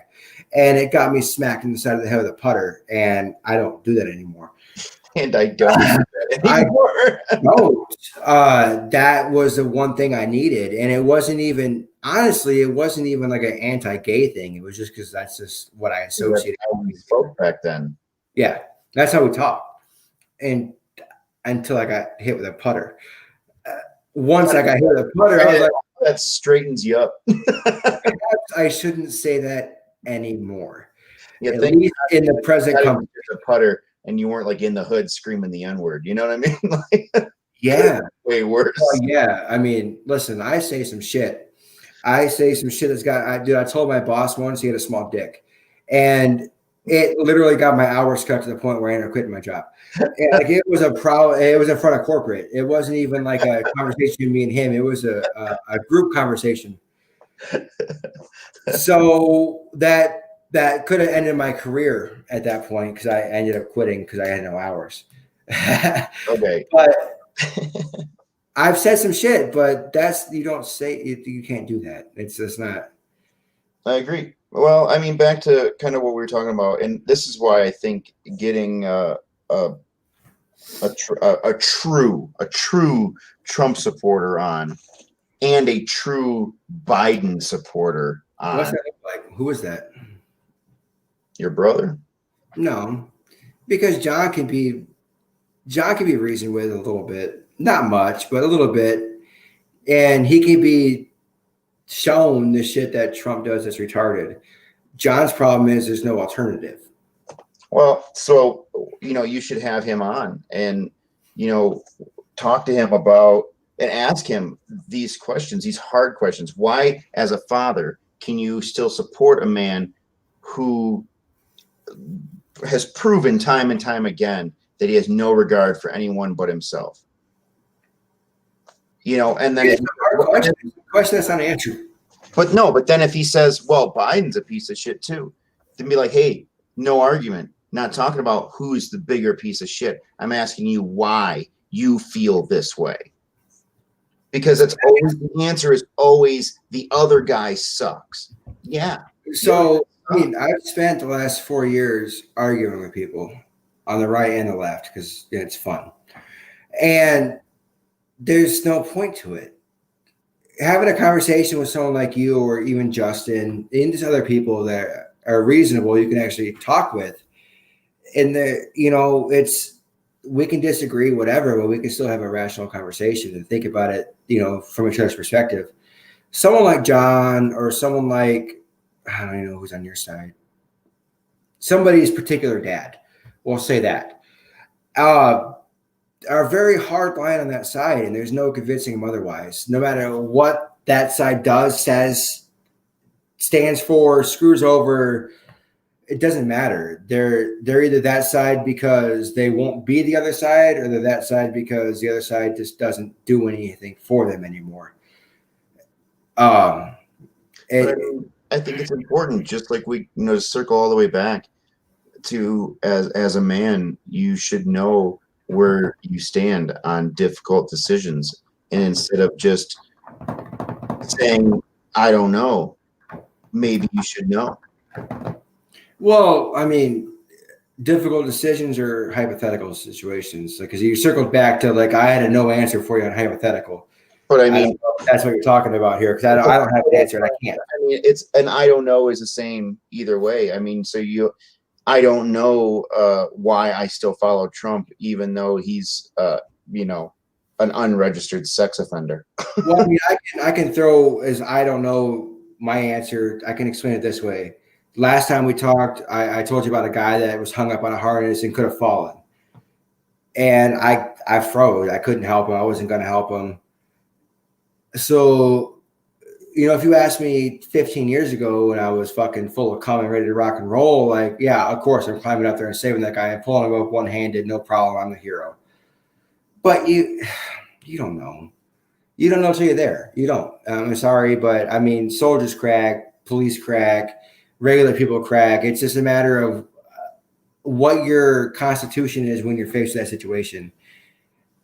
And you just don't know. So weird hypotheticals like that, you just can't answer to. But as far as I don't know what's going to happen to the country if this person is in charge, well, either way, as far as Joe Biden and Trump are concerned, we know the answer.